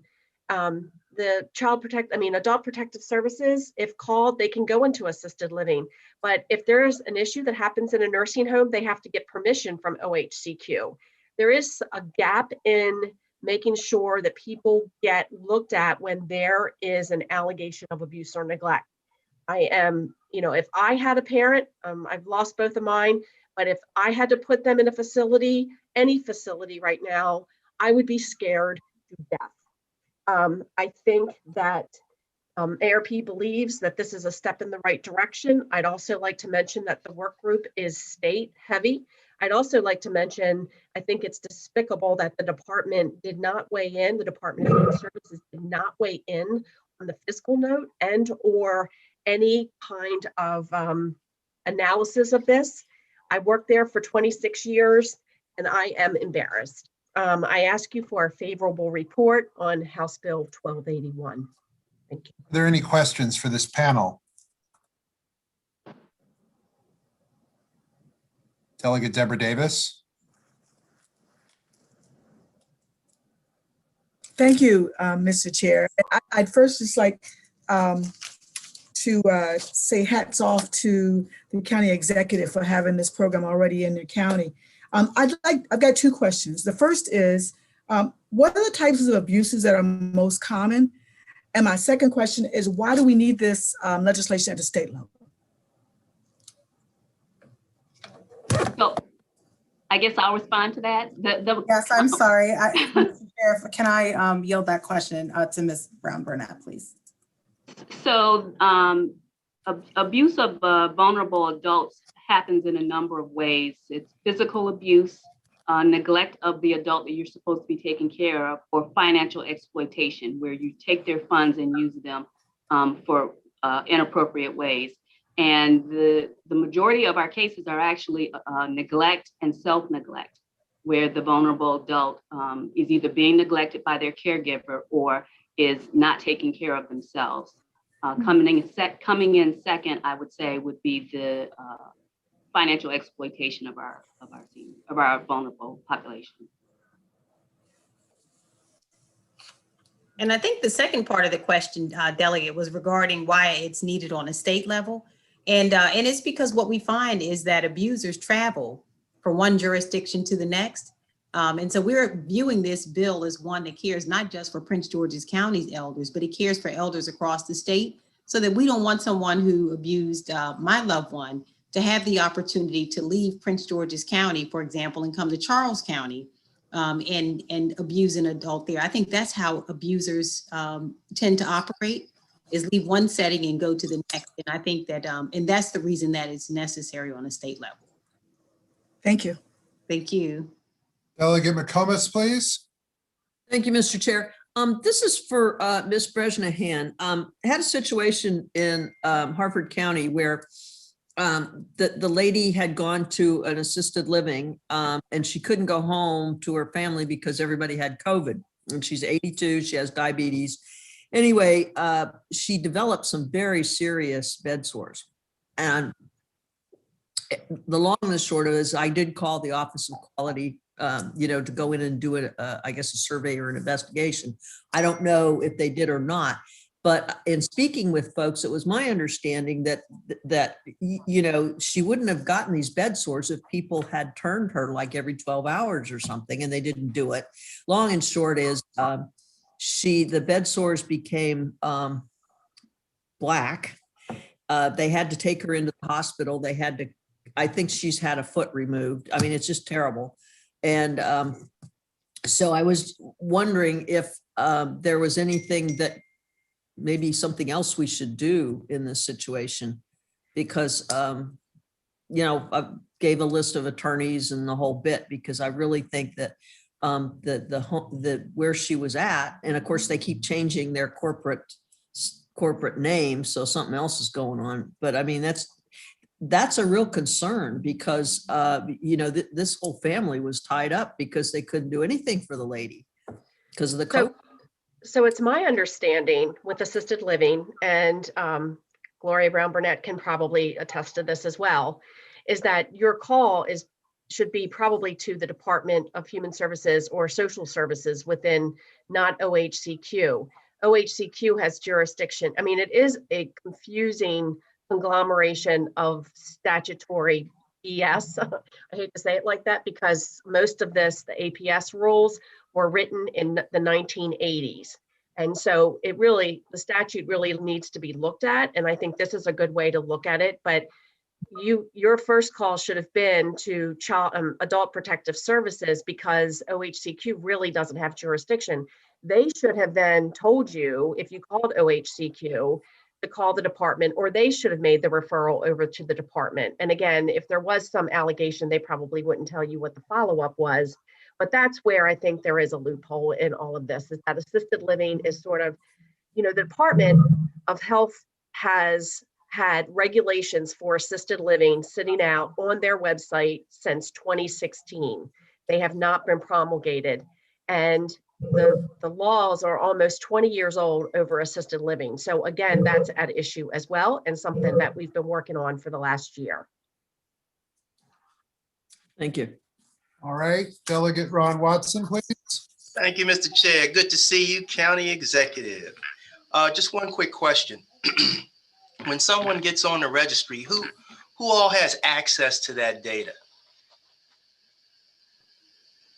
As the child abuse registry works, the department has access to the data, and the person that's on the registry if someone wishes to have the registry checked, they can request that in writing, and we would release the information to who, like an employer or whatnot. So the employer can request of their potential employee that they be cleared off of the registry, and then we would do the check and let them know whether or not that person has ever been indicated for abuse, neglect, or financial exploitation of a vulnerable adult. So so someone being in the registry would come up during a simple background investigation for a job per se? No, it would come up if the request was made to the department to check the registry. Okay. Thank you very much. Further questions for this panel? Seeing none, we thank you all very much for coming to testify today. Thank you very much, County Executive. And Thank you so much. all right, that concludes the testimony of House Bill 1281. We're going to go now to House Bill 1122, Delegate Crutchfield. She will be joined by Sarah Kulo-Malavi, Debbie Feinstein, Hannibal Kemmerer, and Lisa Martz.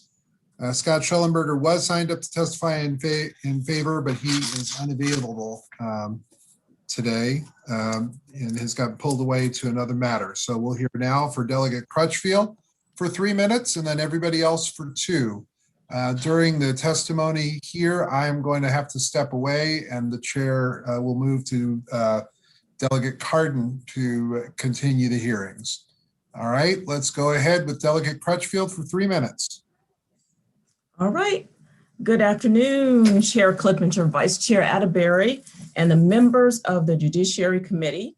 For the record, I'm Delegate Charlotte Crutchfield, representing Montgomery County District 19. And thank you for the opportunity to come today and to testify in support of HB 1122. House Bill 1122 will expand the hearsay exception for victims set forth in Section 11-304 of the Criminal Procedure Article. Current law allows prosecutors to omit statements made by children under the age of 13 that relate to child physical and sexual abuse when those statements are made to certain individuals, such as doctors, social workers, teachers, and therapists. The proposed law would extend the exception to child victims of neglect and crimes of violence. It also extends the hearsay exception to vulnerable adult victims of abuse or neglect. And lastly, this law will extend the exception to child and vulnerable adult witnesses in these same crimes. The reasons that justify the current hearsay exceptions also apply to statements made by witnesses to and child victims of neglect and crimes of violence. This also holds true for witnesses and vulnerable adult victims of abuse and neglect. A victim's or witness's memory of an event is much stronger, closer in time to the precipitating event, which is when most of these types of statements are made. Additionally, cases of this nature often involve complex family dynamics that may, over time, result in a child or vulnerable adult becoming reluctant to speak about the abuse that they experienced, or witnesses minimizing the nature of the abuse, or even recanting their allegations altogether. A child or vulnerable adult's out-of-court statement made close in time to the event in a safe, comfortable environment, out of the presence of the perpetrator, and before being subjected to pressures of other family members may be more reliable than his or her testimony at trial. So expanding this hearsay exception to include child and vulnerable adult victims and witnesses to certain crimes will allow a judge or jury to hear a full and reliable account of what happened to a victim or what a witness had to say. For these reasons, I urge a favorable report for House Bill 1122. I also must add that there are amendments to this bill, and the amendments are very technical in that they just add the fact that there was quite a little bit of an oversight in the drafting to ensure that we haven't included witnesses as part of this bill and to extend the hearsay exception. So I'm going to turn this over to our panel, which include Debbie Feinstein, who I'd like to have be the first person to speak, if you don't mind, Chair Arden. Absolutely. Thank you. First witness, Debbie Feinstein, and you have 2 minutes. Good afternoon, members of the Judiciary Committee. My name is Debbie Feinstein. I'm Chief of the Special Victims Division for the Montgomery County State's Attorney's Office. I'm also speaking on behalf of the Maryland State's Attorneys Association. It's nice to see everyone. This bill has become before this committee in different forms over the last couple of years. As Delegate Crutchfield described, it seeks to expand the hearsay exception, the hearsay tender years exception, to vulnerable adult victims and witnesses, to victims and witnesses of child neglect, as well as to victims and witnesses for crimes of violence. Crimes of violence is specifically defined under the proposed statute, under the public safety article, in order to include victims and witnesses to domestic violence. That under the public safety article is where second-degree assault is included as a crime of violence. It's not, unfortunately, not defined that way in 14101 in the criminal procedure article. So that is why we've delineated it as such. This bill is important because there are many times that victims of child neglect, victims and witnesses to crimes of violence, as well as vulnerable adult victims, make statements to trusted individuals at the time the crime happens or at the time of their initial disclosure. Those statements are considered inherently reliable given the way that they are given, often to a forensic interviewer. And given the nature of those statements, given the time that they're made in, given the environment that they're made in, they are determined, as I said, to be not only reliable, but also more complete information. A forensic interviewer asks questions in a non-leading fashion designed to elicit the most detailed and most specific information. Oftentimes, by the time a case goes to trial, someone that is vulnerable or a child may not have the same kind of recall that they had at the time, or more importantly, may feel intimidated by the courtroom process, be intimidated by the fact that they're in the presence of their abuser, another family member, thus again, making that initial statement much more reliable. We've been using this exception, 11304, for years for victims of child abuse. It is subjected to, the testimony is subjected to a rigorous test for reliability and trustworthiness by the court before it would Ms. even— Feinstein, you have to start finishing up. I will wrap up now. I really appreciate your time and consideration. Ms. Malave Kulo, who is the forensic interviewer in Montgomery County, unfortunately had to leave due to a commitment. So she's also not available to testify, but she did offer written testimony, which I would encourage you to look at because she really talks about the forensic interviewing process and hopefully will give you the assurances that you need to understand why this bill becomes so important for these vulnerable victims in our community. Thank you so much. Thank you very much. Now, Ms. Martz, Lisa Martz, 2 minutes. Thank you. Sorry, I had to unmute myself. Thank you, Chair Clippinger, Vice Chair Atterbury, and distinguished members of the Judiciary Committee. My name is Lisa Martz, and I'm here today to voice the Attorney General's support for House Bill 1122. I currently serve as the Deputy Director of the state's Medicaid Fraud Control Unit. This unit, which is predominantly funded by the federal government, is tasked with prosecuting both Medicaid healthcare fraud cases in our state, as well as cases of abuse and neglect committed against the elderly and vulnerable adults. I came to this unit almost 2 years ago with over 20 years of experience as a local assistant state's attorney. And much of my time as a prosecutor was trying cases of abuse and neglect against children. I served on the Maryland State Council on Child Abuse and Neglect, received several awards for my work, and was very active in child abuse education and prevention efforts. During my years of trial work, I utilized this statute, Criminal Procedure 11304, successfully many times in court. This statute was a very effective tool for child abuse prosecutors throughout the state, as it helped to strengthen our cases against child abusers and bring justice for our minor victims. Maryland's Medicaid Fraud Control Unit would greatly benefit from this new bill, as it will extend that same protection to our most vulnerable adults and the elderly. It should be noted, it still requires that the victim testify at trial, as it did in my previous child abuse cases. However, it will allow trusted caretakers of this growing vulnerable adult population, the doctors, nurses, to testify as to the victim's statements made to them about their abuse. This new statute would prove to be an invaluable tool that would enable prosecutors throughout the state to provide the courts and the juries a better and clearer picture of the abuse that the vulnerable adult victims suffer. I have made a career dedicated to serving and protecting the most vulnerable in our society, the children, the elderly, and the disabled. I feel it's my duty as a public servant to speak up for those that struggle to speak for themselves. And I'm sure you would agree, as public servants yourselves, there is no greater honor. And for those reasons, the Office of the Attorney General urges a favorable report on House Bill 1122. Thank you.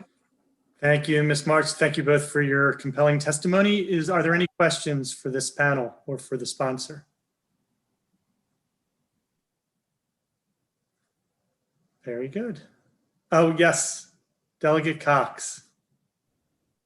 Thank you, Mr. Chair, and panelists. It's good to hear you today and to see you.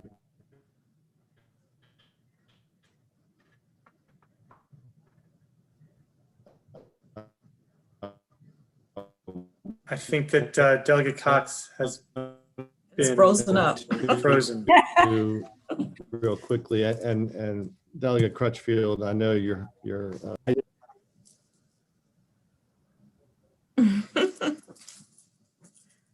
Okay, so we're gonna give Delegate Cox 1 second while Delegate McComas asks the question.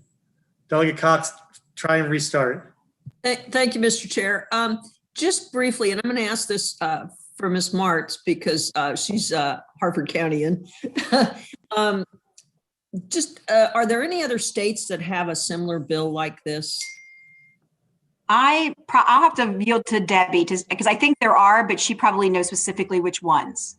Okay, and then, okay, all right, go ahead, Debbie. Sure, I would need to check the updated statistics, but at last count, 26 other states had similar legislation.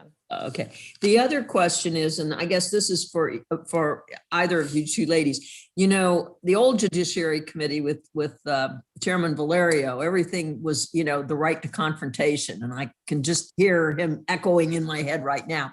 So how are we able to square this up? Has there been any like constitutional decisions on this, that this is okay? Yes, yes, the case law has supported 11304 because the right to confrontation is still there. The victim or the witness would have to testify in order for us to use 11304. Basically, the way that it works in trial, in a child abuse case, as Ms. Martz was describing, I've also tried many of these cases, you know, during my career as a prosecutor. The child testifies at court, and only after the child testifies and is subjected to cross-examination is their prior statement allowed in. And their prior statement's only allowed in if it's subjected to, it's like a 13 factor trustworthiness test that the judge evaluates in advance of the hearing. It's all delineated very clearly in the statute, and it's a rigorous test. And we don't always win an 11304 hearing. Sometimes the court decides that that statement does not meet the trustworthiness test, but that's where the guarantees are for the defendant, is this multi-factor test, as well as their right of confrontation. And look, sometimes there are contradictions between what the child says at trial, what they said before, and that isn't necessarily good for the state. It's really just getting all of the information out there for the finder of fact to be able to consider. And those initial statements in that safe environment are just considered inherently reliable because of the way that they're done. It's non-leading questions, non-suggested to a trusted human, you know, a trusted adult, typically, or social worker. Right. And Delegate McComas, in our instance with our cases, since in the Medicaid fraud unit, we're dealing with abuse and neglect of, you know, elderly a lot in the nursing home. So we would love to be able to get those statements that they made to the nurse in the nursing home in. And it will not, the confrontation clause is addressed. The actual case is Snowden versus state, if you want to look at it. Okay. Thank you. It's a 2008 case, I think, out of Montgomery County. Yes. All right. Thank you all. Thank you. Delegate Cox, you want to try again? Because we didn't get your question last time. Thank you, Mr. Chair. Can you hear me now? All right, thanks. So yeah, I just wanted to follow up on what Delegate McComas was actually dovetailing for us, and that is in terms of the Sixth Amendment right to confrontation. But I want to go into the issue regarding the whole concept of hearsay, because we're not talking about an issue here where there's an investigation and there's the potential use administratively. We're talking about court, criminal court, where the law has been clear now for hundreds of years. And so I understand, as I was mentioning earlier, Delegate Crutchfield's focus is right, and the concern is there to protect the vulnerable. I mean, I have a specific history with trying to help some elderly friends of ours that were being certainly exposed to potential abuse. But I will say, though, that in my experience with actual court testimony, I mean, the reason we have a hearsay mandate where we do not admit hearsay except for very strict exceptions, and I'll direct this to the social workers, is because of the way interviews are conducted. And that 13-part test does not actually protect the rights of people in the courtroom, because that interview entirely is done outside of the courtroom and outside of the presence of attorneys of the opposing or the defendant, or in many cases, even the witnesses. And they're not recorded.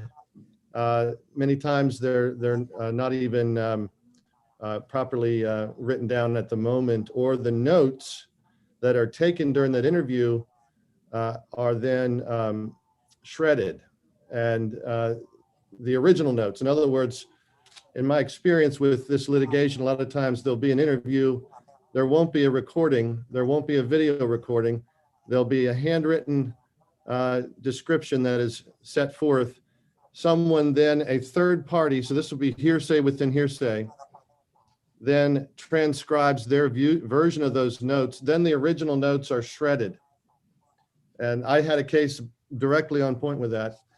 And, you know, obviously, yes, there's a potential for review by the judge, but again, there's no safety net to prevent that violation of due process of an individual. And I think that's my concern here, expanding this in a way that really opens it up to just one more category of people that are protected by hearsay now, and that would be the non-vulnerable. And I'm not sure exactly how to define that, but don't you think that if we, and here's my question, Mr. Chair, in the case of court testimony, wouldn't it not behoove us to at least make sure that the out-of-court statements that are being sought to be introduced are real time? In other words, they are the original document or video. I would prefer video with a transcript that can be certified at a minimum. I mean, I don't even agree that that's necessarily helpful, because in the defense world, obviously, you don't have a right to confrontation in that atmosphere.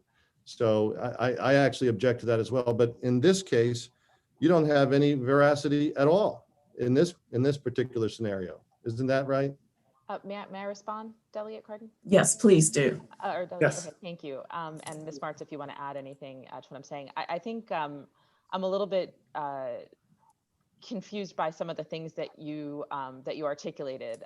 Number one, there is the right of confrontation because the victim or witness would have to testify. So the defense attorney would be able to cross-examine that child victim or witness or vulnerable adult victim or witness at the actual criminal trial. They would also have the opportunity to cross-examine the statement taker. So say, for example, the statement was made to a doctor. The doctor would have to testify about the statement that was made, and all of the things that you're articulating, Delegate, would be subject of cross-examination. If those were the facts. You know, this was actually transcribed by someone else. This was just your memory. This wasn't, this wasn't recorded. And frankly, all of the things that you're describing, a judge would likely exclude a statement under those circumstances, where it's a third party writing it down, where it's a vague memory, where it's not clear, where it's not articulated. The statements that are typically used under 11304 are statements that are made to either a forensic interviewer or a social worker, like a child welfare social worker, or if it were extended to vulnerable adults, an adult protective services worker, or to a doctor, or to a nurse, or to someone in a medical environment, or as Ms. Martz was describing, a nursing home environment or a care environment, where these are trusted individuals that they're sharing the information with. And that's exactly why the list of people is so limited as to who can be a statement taker under 11304. I certainly hear what your concerns are, but this 11304 has been used for victims of child abuse. And the reason that we're looking to extend it is because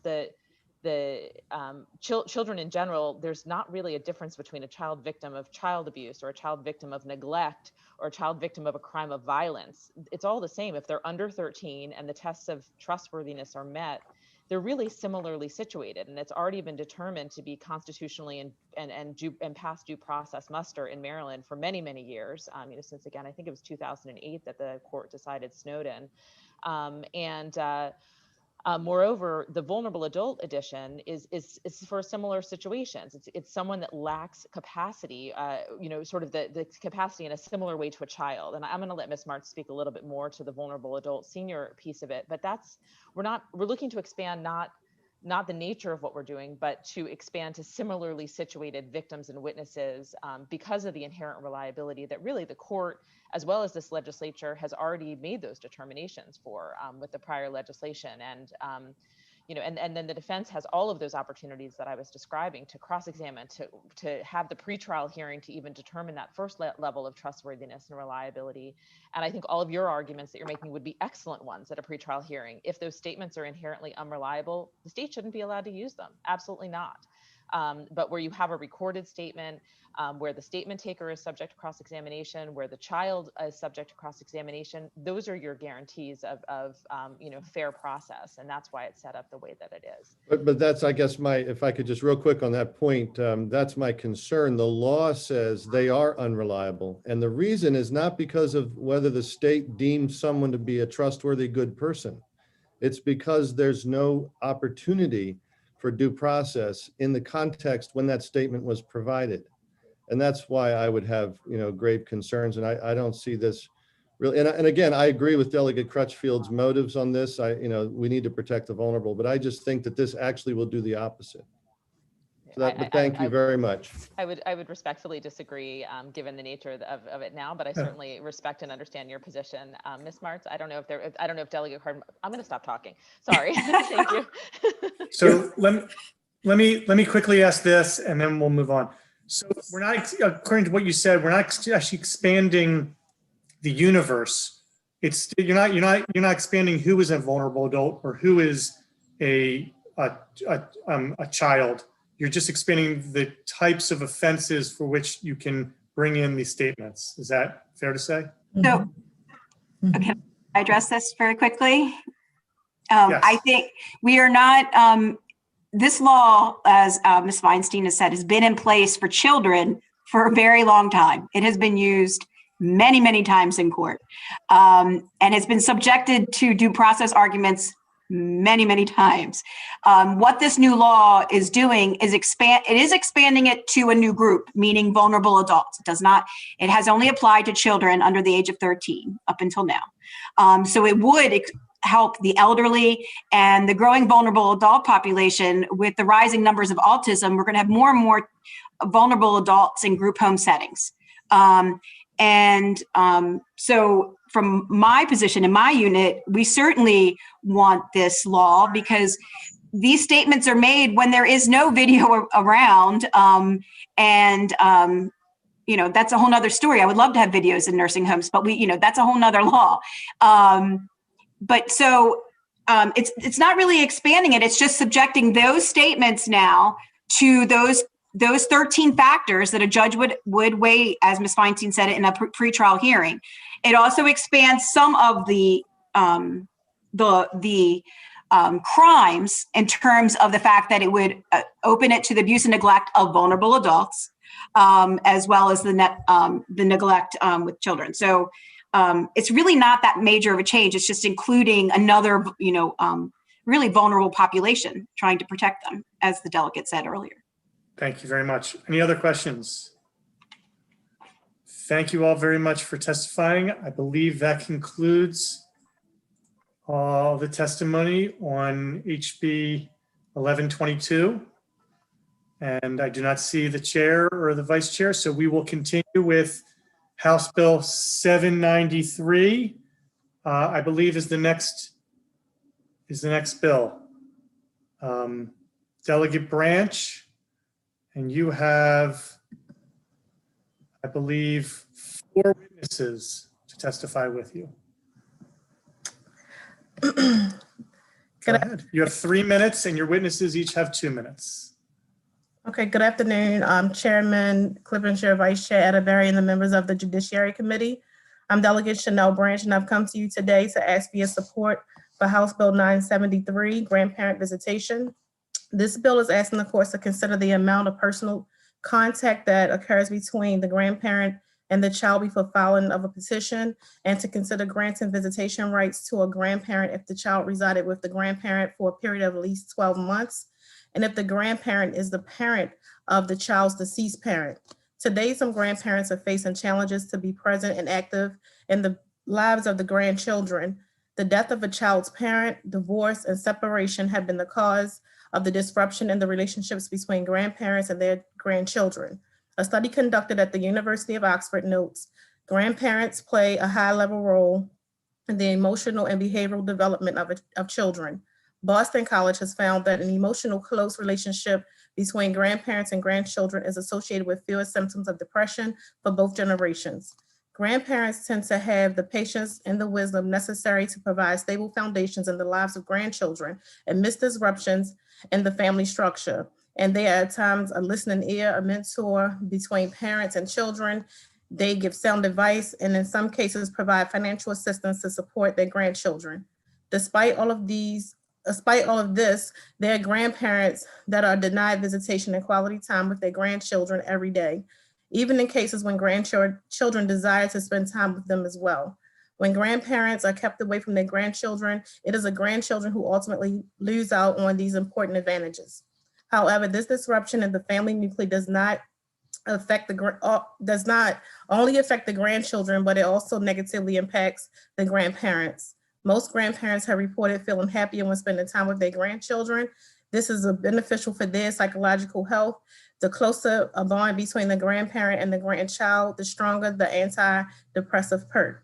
Please know that with this bill, I'm just simply trying to give grandparents the option to have some form of visitation to see their grandchildren and not to grant custody.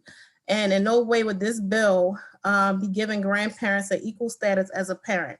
I know you all have heard many bills come before you dealing with grandparent rights, but please note that my bill is slightly different because it also includes grandparents of a child who has a deceased parent. And it is very imperative that a child knows both sides of the family. The intentions of this bill was in the best interest of the child, and it is not to interfere with the parent-child relationship. It is simply to strengthen the foundation of a child's life. So today I ask for a favorable report for House Bill 973, and thank you for your time. Thank you very much, Delegate Branch. And we don't see any of your witnesses in the waiting room. I don't know if you heard from them, but at this point, they're not in there. So we'll see. Are there any questions? There is a question for you, Delegate Fisher. Hi, Delegate Branch. It's so good to see you here. I was just curious if any other states have something similar to this. Actually, yes, Minnesota does. Theirs also include giving the visitation rights to grandparents if the child's parents are going through separation, divorce, and things of that nature. Thank you so much. You're welcome. Delegate Branch, did you have any conversations yourself with the family law bar?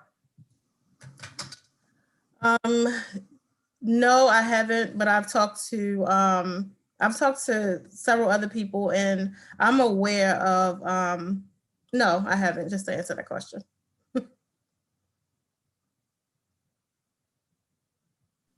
Any other questions? Okay, okay, so we do have two people who are favorable with amendments, I believe, who are in the waiting room, so we will ask them to come in.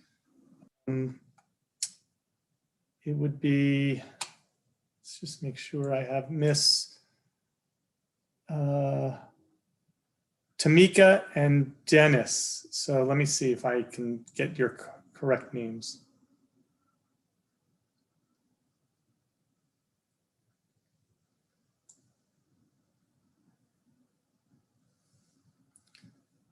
Mr. Winkler, 2 minutes.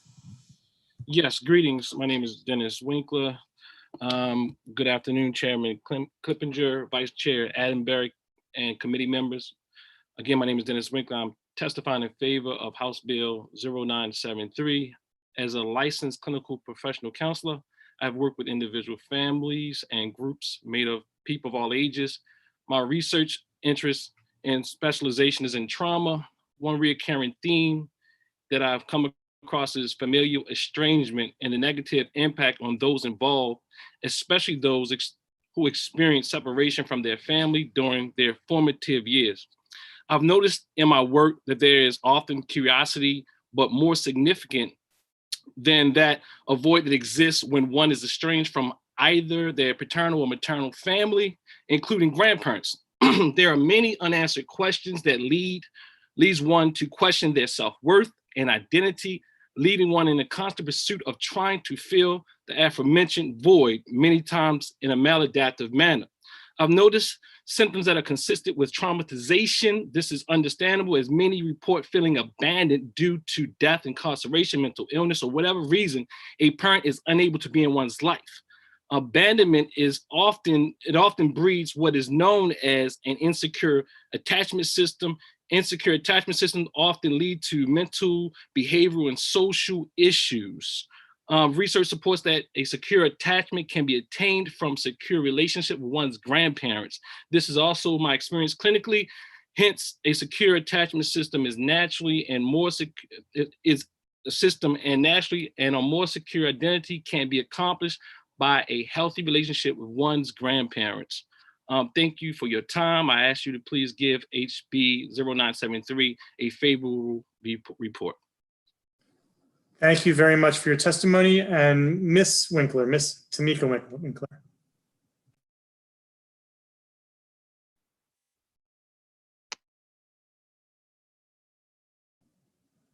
Miss Tamika Winkler, are you? I'm sorry, can you hear me? Yes, we can. Okay. Thank you. Thank you. Hello, Delegate Cardin. Good afternoon, Chair, Vice Chair, and members of the committee. For the record, my name is Tamika Winkler. I sit before you today asking for a favorable vote with amendments for HB 973, grandparents visitation. I have the pleasure of knowing many of you due to me being a staffer here at the Maryland General Assembly, which is why I have struggled with testifying on this bill. I am seeking for a favorable vote with amendments due to my son being incarcerated. I am a mother of an incarcerated child, and I'm the grandparent of Chase Monroe Palmer. When I have not seen him for 3 years, 4 months, and 10 days, to be exact. It pains me each day being separated from my grandson, going from seeing my grandson from 3 to 5 days a week to abruptly not seeing him at all. I'm sorry, guys, I'm emotional a little bit. To not seeing him at all. This interruption that happened in my life sent me through a depression, and it still affects me today, where some days it pains me to get out of bed, and it's hard to mask. Marcus Garvey once said, "A people without the knowledge of their past history is a tree without roots." I sit before you today expressing that I want my grandson to be firmly rooted by knowing both sides of his family. I support HB 973, favor with amendments, and I hope that you guys will accept my testimony. Thank you for taking time to listen to my testimony. Thank you very much for your testimony, both of you. Watson, question. Thank you, Delegate Branch, for this bill. I got a question for Mr. Winkler. Mr. Winkler, this bill is so easy except for the one thing. And the question is, do you think it appropriate to be able to usurp the authority of the parent? That's it. That's the whole question of the whole bill.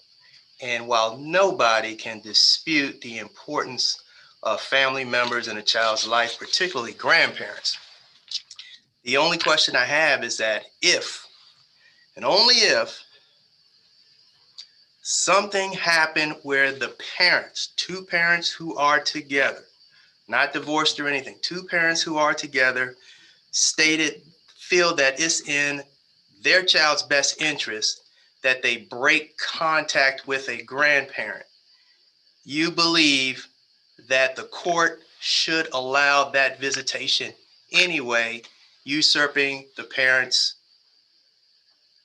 desires. Is that true? I would say I'm not an expert on law and all that type of thing, but what I will say is I'm an expert as far as pertains to human development, mental health. So I'm not sure about usurping and all that type of thing, but I will say that there's many times, if there's a healthy relationship, it's best that the child has access to their entire family. No, I agree with you. Yes. But ultimately, you know, as a parent, the decision is mine and mine alone. I don't care what anybody says about it. Me and my wife, we will make the decisions on who our child gets to spend time with. And we think it's not important. You know, the question is, should the courts step in, intervene, and tell me that I have to allow my child to spend time with, you know, a member of the family, in this case, the grandparent, against my wishes? Well, from my experience, many times that is done out of anger, and many times that harms the child, who now is later is an adult, still struggling with all type of attachment issues, abandonment issues, and trauma. So I think years later, most of the time, from my experience, people wish they had not done that. Thank you very much, Mr. Winkler. Can I say something to that? Yeah, sure. Sure, quickly. Okay, thanks, Delegate Watson. And I am aware about different cases like Troxel versus Grantsville, and saying similar things to what you're saying. But what this bill is also talking about other situations where parents aren't married or they were married and then they married to someone new. And that the father or the mother could have been now deceased. And because they moved on with their now new married life, they've now taken that child away from the family, trying to make a new family. So in those situations, I think that it's very appropriate for a court to step in and then make the decision that relationship and that bond between the child and grandparent remains, because ultimately it is their blood. And like Mr. Winkler said, a lot of the times that is done out of anger and it doesn't affect anybody but the children in the long run. So I know that a lot of cases have gone into the Supreme Court and a lot of cases have been heard, but they've never dealt with certain situations such as the ones that I've named. Grandparents step in to raise these children, pay tuition sometimes, take them to school, and then they are abruptly taken away when you have certain situations of one side of the parents getting upset. And then in a lot of situations, you don't have that father or mother to speak up for their side of the family because their rights are gone because they're gone. So I think that it is very important that we also note that there are other situations other than just simple divorce. Thank you very much. Appreciate it. Delegate Williams. Yes. Thank you, Mr. Chair. I want to just thank Delegate Branch for bringing this bill. I'm very sympathetic to the issue as someone who was raised by a single mom. We live with my grandparents growing up, and I probably wouldn't be the person who I am today if it wasn't for my own grandparents. So I totally, absolutely understand. Ms. Winkler, you had mentioned that you were favorable with amendments. And I didn't know if you wanted to elaborate on those amendments. I know that the Maryland State Bar Association has submitted a letter with some concerns that they have. I don't know if you're favorable, and I don't know if you had a chance to or opportunity to review that letter, if you're favorable to maybe trying to address some of those concerns that they've raised in their letter, if they're able to be addressed by maybe some amendments to the bill. But I just wanted to kind of get a sense about what what you're proposing in terms of amendments. You have to unmute. Thank you. Thanks, Delegate Williams, for that question. My amendment would include a parent of an incarcerated child. My son is incarcerated, which stopped me from being able to see my grandson. So in the hopes of, if this bill passes and the amendment to include parents of an incarcerated child, I will be able to see my grandson. Thank you. I appreciate that. I mean, I think, our family law in general probably hasn't kept up with kind of the reality of most family situations, very blended families and things like that. And so, I mean, that's part of just kind of a larger issue that we probably need to examine from a policy standpoint about how we address these situations that are actually more often than maybe some people realize in a variety of areas throughout our state. So I thank you both for. Isn't that so? So, yes. Okay, Delegate McComas, then Eric Hand, then Crutchfield.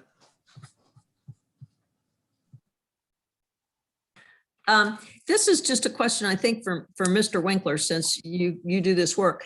But I hate to use the word, but I'm going to use it. Isn't it sort of a human right? Everybody wants to kind of know where they and who they're affiliated with, and sort of that connection. And I know as you get older, you sort of wish, geez, I wish all these people were still around so I could ask them some really stupid questions. But where were you when this happened, or how old were you when this happened? And they're gone.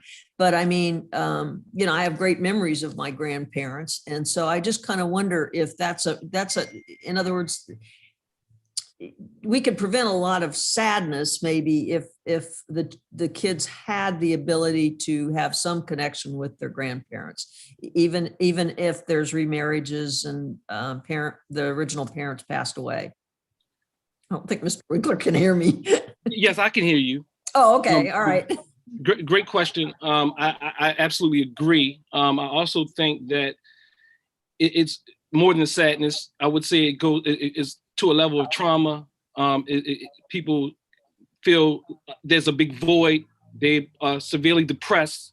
They have problems forming new relationships with people because they feel abandoned, and now they can't trust. So there's trust issues. There's there's a lack of identity. Who am I? So there's deep questions, never feeling as a whole person, never feeling like, not feeling loved, making up stories. What the mind does, if it doesn't have answers, it makes them up. And lots of times it does it in a negative way, where it says, I'm not loved, I wasn't good enough, I'm not worthy. So yes. Well, and don't they also miss let's say the family connections, the family getting together for Christmas, Thanksgiving, the family reunions, just kind of that whole culture, or because I mean I've known families that they'll go out of state for a big family reunion to go to kind of like the maternal or paternal homestead, and that's real important for folks. Yeah, absolutely. Okay, thank you, sir. Thank you, Delegate Erickson. Thank you, Mr. Chair. My question is also for Mr. Winkler. What you said you were a therapist? What kind of therapy do you do? I do family, I do individual, I do groups. I specialize in trauma. Okay. So you're the perfect person for me to ask these questions to then. I'm just, and first of all, I should say, I feel horrible when I hear these cases. They like Miss Winkler's case makes my stomach turn. It's heartbreaking. It's just heartbreaking. But I will say, as someone who has gone through periods of separation from grandparents, sometimes, and maybe more often than is the case with what happened to Miss Winkler, people remove themselves from family members because there is some kind of serious event or trauma that has occurred involving them, something like abuse or child sex abuse, which is, as we know, most common to happen within people that you know, family members often. Would you say that that's pretty accurate? Could you restate that again, that they remove them due to some type of abuse, some type of trauma? Sometimes trauma is the mitigating factor for why families are breaking up. I would say sometimes, but not all the time, nor do I have a percentage. If I had to say clinically, I would say that most of the time is a bad relationship gone for mother and the father. And now there's so much hurt and pain between the mother and the father that the child misses out on the father or the mother or have you. I don't know about, I don't typically hear from the trauma. When I hear about trauma or sexual abuse, a lot of times those individuals stay in the family and they live with them for years being traumatized. So I'm not sure if I agree with that. Okay, and would you say that it's better, I mean, if you think about this just logistically, let's say we have one child, two parents, that's 4 individual grandparents. If both grandparents are divorced, that's 6 people who now have a legal right to demand visitation of one child. Do you think that that is healthier for the child? I don't think that what is being asked is anything but what is typical and normal and healthy. So the opposite will be unhealthy. So you believe that it's okay that one child could have 6 weekends, divided up by a judge, by different people, which would restrict the parents' ability to get another job in another state, move to another town. I'm not suggesting any arrangements, but what I am suggesting is access and the ability for a child to experience their family in its entirety. Even at the expense of time with their parents. Say it again. Even at the expense of time spent with their parents. I think that's normal, typical.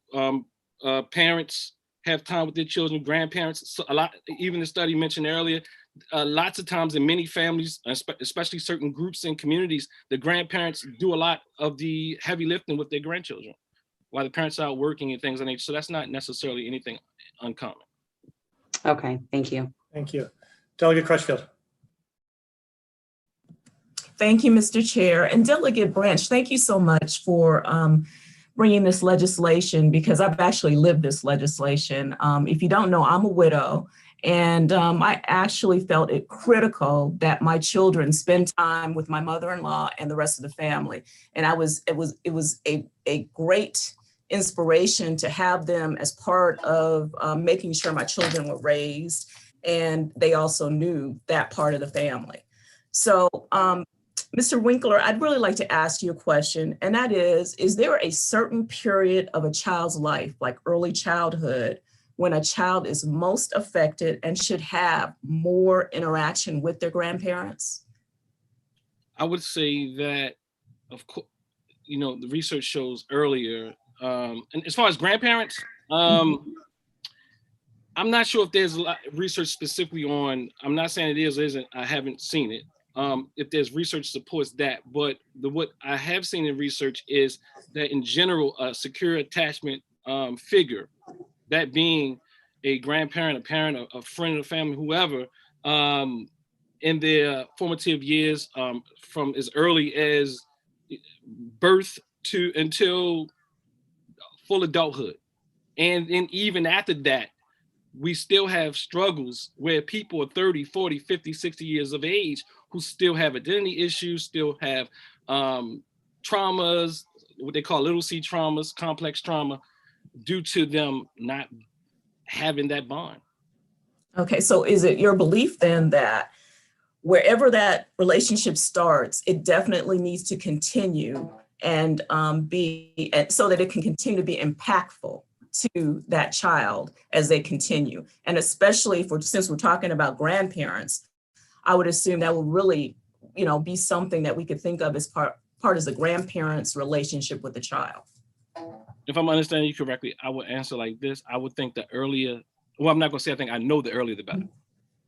Okay, but it should continue though. I mean, that it should continue. Yes, the best chances that it continues, because someone who's with their father or their mother and they pass on at an early age, they could have started at the age of 0 to 12 and they lose their father or their mother, and that's a major trauma to them because the attachment figure is no longer there, which the parent died from circumstances greater than them, and then they still experience abandonment and trauma. Okay, thank you. Thank you all very much for your testimony. We did find Ms. Thomas, I think it's Jessica Thomas, who will be admitted to give 2 minutes of testimony in favor of the bill. Ms. Thomas, unmute yourself, put on your camera, and we look forward to hearing from you. Good afternoon, Chair Clippinger, Vice Chair Atterbury, and committee members. My name is Jessica Thomas, and I'm testifying in favor of HB 973. I am the grandmother of a beautiful soon-to-be 3-year-old boy, Jaden Lewis. My son, Justin Lewis, was Jaden's father, and Justin was murdered in December of 2019. Leaving from a party, he was only 19 years old. My grandson, Jaden, is the only piece of my son that myself and my family have left, and we cherish him. My grandson we have built a beautiful, loving relationship with my grandson over the last 3 years. Especially in this last year, our bond has grown closer because my son is not here. So he spent a lot of time here. Especially since he's getting a little older and now growing into a little individual. I have been present for Jaden from the first day that he was born. I was there for all of his first crawl, his first step, his first tooth, his first day of daycare. And now my grandson is being used against me like a weapon. And I've been denied access to my only grandchild. I can no longer see him, talk to him, hug him, or kiss him. which has been emotionally difficult for me and my family, as I'm sure it is for Jaden as well. My son is no longer here to invoke his custodial rights and share his son with his family. Under the current Maryland law, grandparents have no rights to their grandchildren, and the only backing from the court will come in cases of distress, neglect, or abuse of a child. Grandparents should not be only granted regular access to love and build a relationship with their children through traumatic experiences. Jaden's mother can continue to keep him away from me and the rest of my family for the rest of his life if she wishes to, because my son is no longer here to invoke his custodial parental rights. Ms. Thomas, you're going to have to start wrapping up. Thank you. Okay, I'm sorry. I just implore you to support House Bill 973, as passing of this bill will mean a great deal to many grandparents and myself that have been wrongfully and unwillingly estranged from their grandchildren. This bill will promote the celebration of family heritage, healthy family relationships, and building strong bonds between grandparents and their grandchildren. Thank you for your time, and I ask you again to please give HB 973 a favorable report. Thank you very much for your testimony. Any questions for this witness? Thank you very much, Ms. Thomas. Thank you. Okay.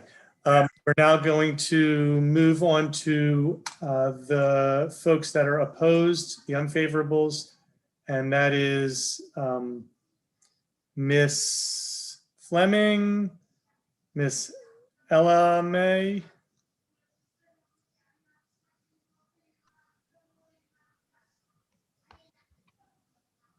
Do we have any of them here?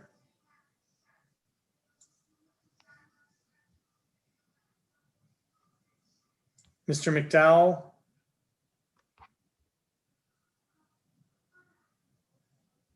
Ms. Villamar? Yes, thank you. Good afternoon again, members of the committee. As you know, I'm the chief of the Parental Defense Division at the Office of the Public Defender, and we represent parents. This bill affects our clients' parental rights, and that's why we are taking a position on it. So on behalf of the Public Defender's Office, I oppose this bill and urge an unfavorable report. Let me first say that our position is, with all due respect to Delegate Branch and those who are here to support the bill, I appreciate how painful it must be for grandparents to be denied visitation with their grandchildren for any reason. However, I submit to this committee that this bill would result in an unconstitutional statute. Before I get into that, let me just throw in that Family Law 9102 already provides a mechanism for grandparents to petition the court for visitation. So the Maryland courts have already analyzed this issue of grandparent visitation. Parents have the right to make decisions about their children and who their children associate with, and that right is protected by the 14th Amendment of the US Constitution.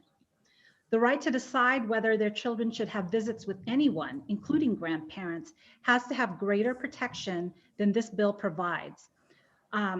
This bill gives the judge the authority to give grandparents the right to visit, even if the parents are opposed to it, if the judge finds that the visits would be in the child's best interest and would not interfere with the parent-child relationship, but the parents would have the burden of proving that it would interfere with their parent-child relationship.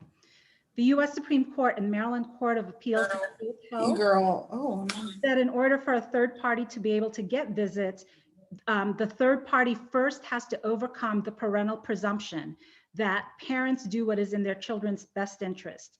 And to overcome that presumption, the third party has to show that the parent is either unfit or that there are exceptional circumstances that would have a serious negative effect on the children if visits were denied. Without that protection, this bill would not pass constitutional muster in Maryland or in front of the US Supreme Court. So I respectfully request that this committee issue an unfavorable report. Thank you. Okay. Thank you, Ms. Villamar. And 2 minutes. Very good. Impressive. Mr. McDowell, 2 minutes. Thank you, Mr. Chairperson and Vice Chairperson and distinguished members of the committee. I speak in opposition to the bill. I share the sentiments of Ms. Villamar, My concern really was resonated by Delegate Watson a little while ago when he so poignantly pointed out that it essentially is taking the right of the parent away, and that really is the fundamental principle. And I use the word fundamental because in the Supreme Court decision of Troxel versus Granville, excuse me, which was the case that was used in the Court of Appeals to overturn the Maryland law at the time on grandparents' rights of visitation.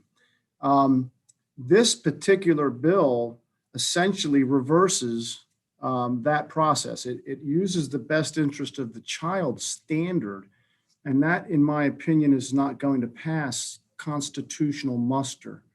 The bill, the parents have a fundamental right, and the grandparents do not have a fundamental right.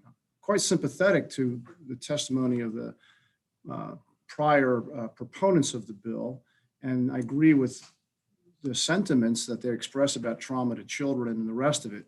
But I think Delegate Watson really hits it on the head. You're taking away a fundamental right that is invested constitutionally in the parents, and you're putting the judge into the equation at an even level. And that's just not the case law from the Supreme Court of the United States and through Koshko versus Haining, which was the case that I litigated. So I think this bill, as it's written, is not going to pass the constitutional muster test because it is bringing in the best interest of the child standard again, which has been ruled on by the Court of Appeals. Thank you very much, Mr. McDowell. Rebecca Fleming, good to see you. 2 minutes. Thank you, Delegate Cardin. Good to see you too. I echo the sentiments of Ms. Villamar and my friend and colleague, Peter McDowell. The Family Juvenile Law Section Council believes strongly that this law as drafted would run afoul of the Constitution, and in particular, the Troxel case that was mentioned by Mr. McDowell. I agree with everything that Delegate Branch said about the importance of grandparents. I do want to point out that in our world, we sort of use the terms custody and access as sort of interchangeable. When I started practicing law, we talked about custody evaluations. We don't call them that in very many jurisdictions anymore. We refer to them as access evaluations, because when you have access with the child, you do in fact have custody of that child. There is a lot of case law in Maryland that talks about when it is appropriate for a third party, grandparent or otherwise, to have access with a child. And it goes a lot further than saying there has to be abuse or neglect, as was suggested earlier, but that there are exceptional circumstances. And I think that many of the stories that have been relayed here today may fall under exceptional circumstances and within the current status of the law right now. This bill as drafted, we believe, would violate the parents' constitutional rights, and there is no way for this law to pass that would not impact and not interfere with the parent-child relationship, because as Delegate Watson pointed out, it would usurp the authority of the parents to decide who has access with the children. But that doesn't mean there couldn't be exceptional circumstances which would allow a court to order that. The court's trying to keep up, and I think the case law is trying to keep up with the changes of the world today. So the Conover case that we referenced in our written testimony allows for the court to determine when people are considered de facto parents, which would give them the same standing as a parent based on their relationship with the child leading up to whatever event caused the separation. And so we believe that there could potentially be legislation that addresses the rights of third parties and grandparents that would be in line with the current status of the law. But respectfully, we don't agree that this bill as drafted passes those tests. Thank you. Thank you very much for your testimony. Are there any questions for this panel? Delegate McComas. Well, since we have Mr. McDowell as well as Ms. Fleming, are there any ways that this bill could be amended? Because I mean, it would stay within the same subject matter, but to make it so that it's much more viable as a vehicle, as opposed to,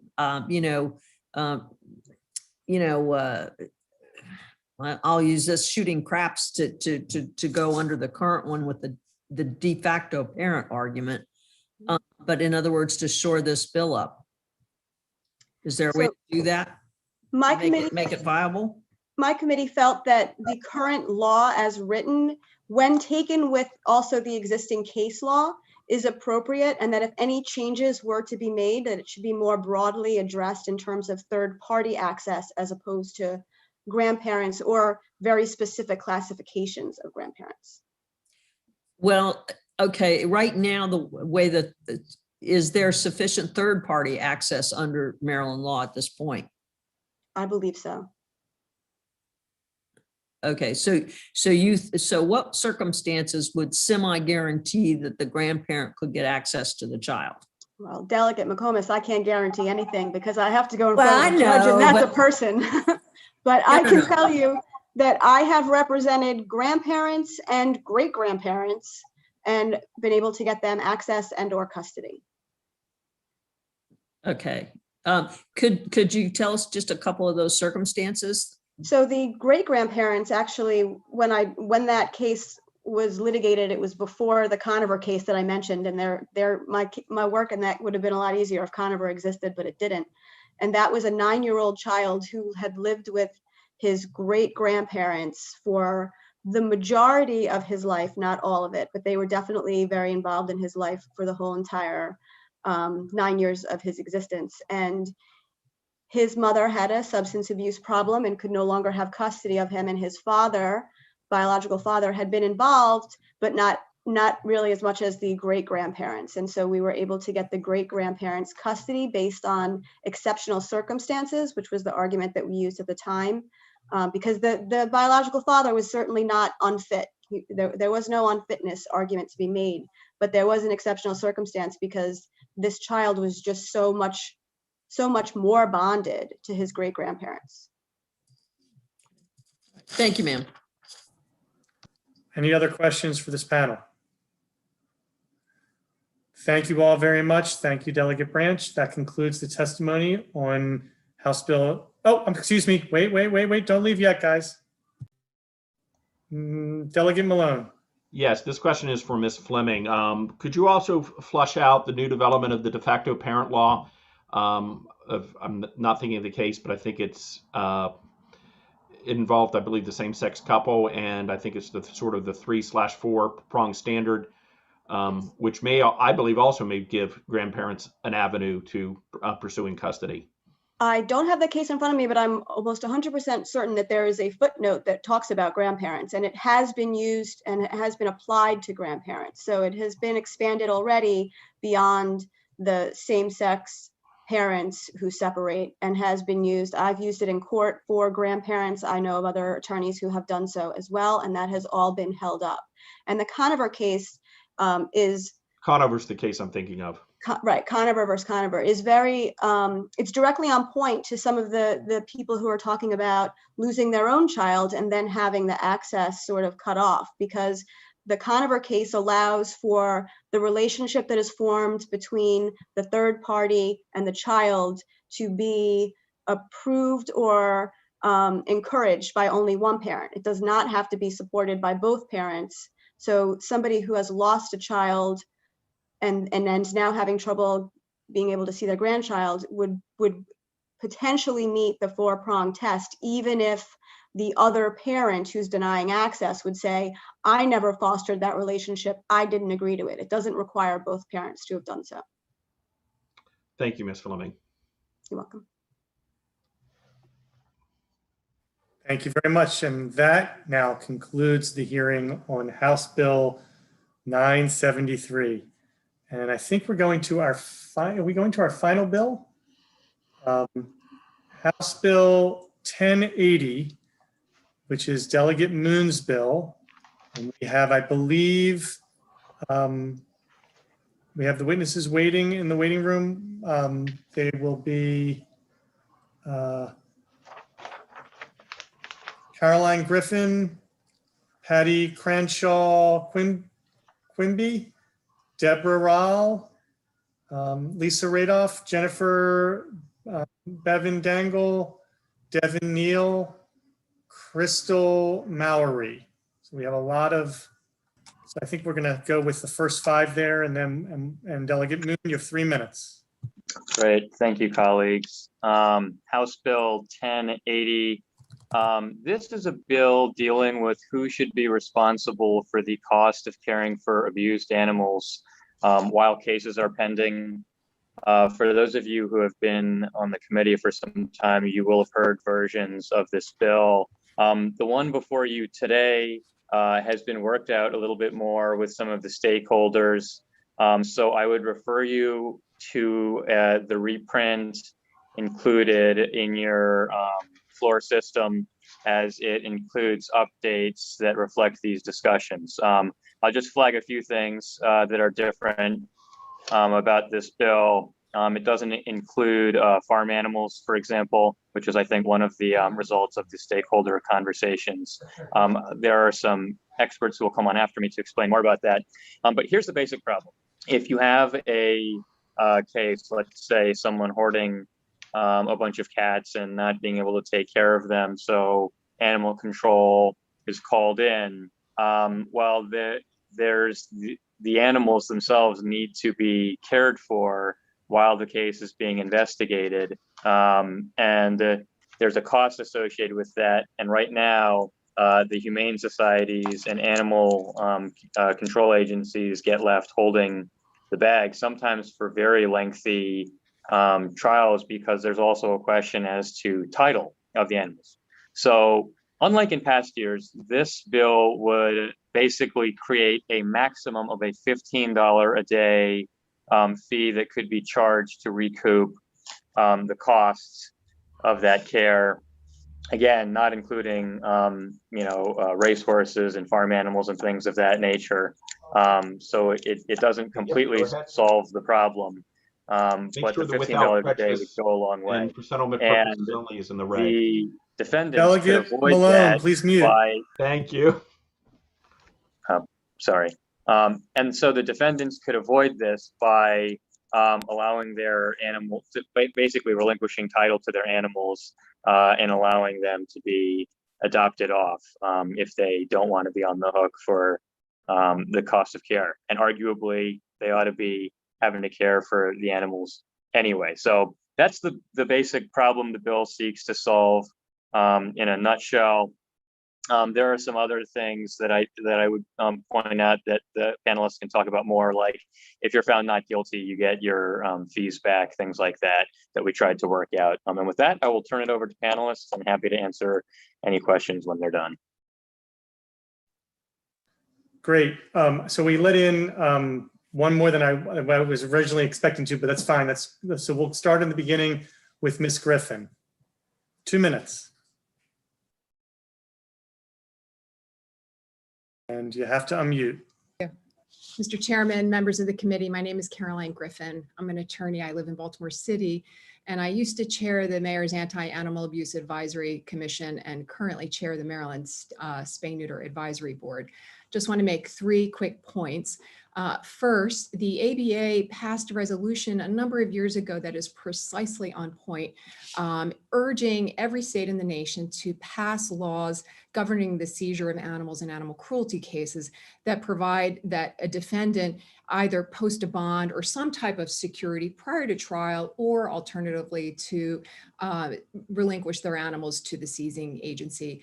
And that is exactly what House Bill 1080 does.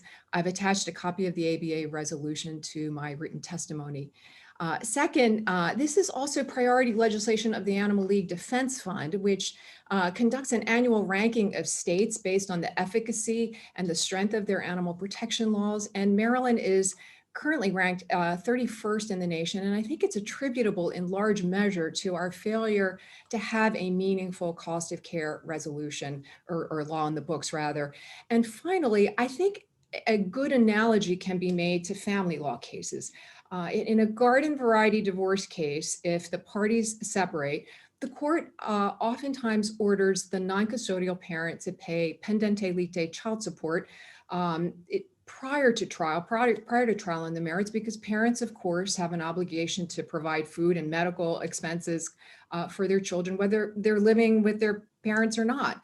The law also requires people to pay for food and medical expenses for their animals. And so I would urge this committee to issue a favorable report. Thank you. Thank you very much. We'll now go to Patty Crenshaw Quimby. Good afternoon. My name is Patty Crenshaw Quimby, and I'm the Chief Animal Control Officer and Executive Director for Talbot County and Talbot Humane. But today I'm here as the President of the Professional Animal Workers of Maryland, our state organization, which is comprised of animal control agencies and humane societies. We stand unanimously in support of House Bill 1080. I submitted written testimony for this bill, so I'm going to just touch on a few points. As we've stated before many times in committee, animals are property in the state of Maryland, but unlike property that can be put in a locker for months or years, they require daily care, and there is a cost associated with that. The current process in Maryland does not account for this issue. The cost of care of these animals is landing in the laps of taxpayers, not the custodians of the animals. We believe this bill provides protections for both owners and agencies by providing a clear process for determining ownership. Currently, in some courts, agencies are seeing these animals sit in limbo even when the owners fail to file a civil replevin action. This means that the judges or state's attorneys are not making a determination, they just sort of sit there. These animals then must remain in our care with a daily cost for months and sometimes years. A hearing will be set within 21 days of seizure if a petition is filed. This again prevents ambiguity. We're talking about, the seizing agency must provide reasonable cost of care, explanation, explain why the animals were removed, and allows the petitioner to object to the evidence provided. So we're looking at, again, protecting both sides. It also sets a clear process of ownership if the cost of care is not paid after a judge determines a bond, if the owner or custodian chooses to surrender ownership, if the owner is found guilty, and if the owner is acquitted or charges are not filed, that funding is to go back. Any money that has not been spent is to be returned to the owner. The clarification in the law is needed to protect owners, agencies. Ms. Quimby, you need to start wrapping up. Yep. So we're just asking for a favorable vote on House Bill 1080 today. Thank you. Thank you very much. Ms. Deborah Rawl. Good afternoon. My name is Deborah Rawl, and I'm the Director of Special Projects at Barks. We are a nonprofit shelter and the largest companion animal shelter in the state of Maryland. We also partner with Baltimore City Animal Control and take over the care of any animals seized by Baltimore City Animal Control. We are currently financially responsible for any seized animals, which is a financial burden that requires us to use resources that could be used for other purposes to help people and their animals in our community. An example of that is low-cost medical care and temporary boarding for people in need. In Baltimore City, although some judges don't order restitution, others will. While some defendants are ordered to pay restitution by the courts, many do not pay. When requested, Barks submits to the state's attorney restitution cost. Since 2015, the court has awarded $83,305.29 in restitution to be paid to Barks. Of that $83,305.29, Barks has received only $45,985.93. Many defendants are put on probation and told they must pay by the end of their probation. Many do not, and they are not held accountable. $37,319.36 of cost is the unpaid balance to Barks. And that's just on cases that were asked for restitution. These numbers are only for the defendants that actually went to court. Some cases are settled out of court and no restitution costs are given to those owners. This bill will help Barks by eliminating the financial burden that these cases are to the shelter. Barks has observed that most people do not want their pets back or not allowed to get them back due to the cruelty case. However, Barks must continue to hold and care for them at our cost. Barks does not turn any animal away, so we must always be considering how to get animals into positive placements quickly. Many of the animals that Barks is required to hold for court cases can be with us for weeks or longer. This results in stress on the animals being held and less space for other animals in need. Barks Ms. Rowell, you have to start wrapping up. Okay. Barks strongly encourages you to pass this bill, which, while it may appear that this bill is only about the finances of the shelter, what it really means is that shelters like Barks will be able to use this money to help people with pet-related issues in our communities. Thank you for your time.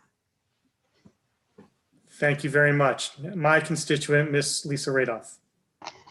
Good afternoon, Chair Clippinger, Vice Chair Atterbury, Acting Chair Cardin, and members of the Judiciary Committee. My name is Lisa Radoff, and I'm the President and Chairman of Maryland Votes for Animals, here in support of HB 1080 with sponsor amendments. Before I was involved with Maryland Votes for Animals, some of you may know that I owned and operated an insurance agency. Yes, I was in business for 30 years. Coming from a fiscal perspective, I would like to give this committee a sense of some of the dollar amounts that are involved when we use a term like costs of care. Here are 4 cases from the year 2019-2020 where taxpayers have had to foot the costs of caring for animals seized in these cases. These are by no means the only cases in each county, but just a few samples. Case number 1 is from Howard County and is still in process. This is a hoarding case with 60 animals, with dogs, cats, birds, and other exotic species. The animals have been in custody at the shelter for 2 years at an estimated cost of $500,000 and counting. Case number 2 is from Talbot County, where Patty Quimby, who just testified, runs the organization there. In this instance, it was a neglect case with one of the dogs seized needing extensive vet care. The animals were held at the shelter for 5 months before finally the owner agreed to forfeit. Estimated cost of care, $1,800. Case number 3, Garrett County, another neglect case. 12 dogs seized, held for 2 months with the cost of care of $7,000. Finally, case number 4 is from Baltimore County. This is a hoarding case with 154 animals seized, including dogs, cats, and birds. In just 1 year, the estimated cost of caring for all of these animals was over $186,000. These are examples from just 4 of Maryland's 23 counties. That said, that comes to over $695,000 for these seized animals.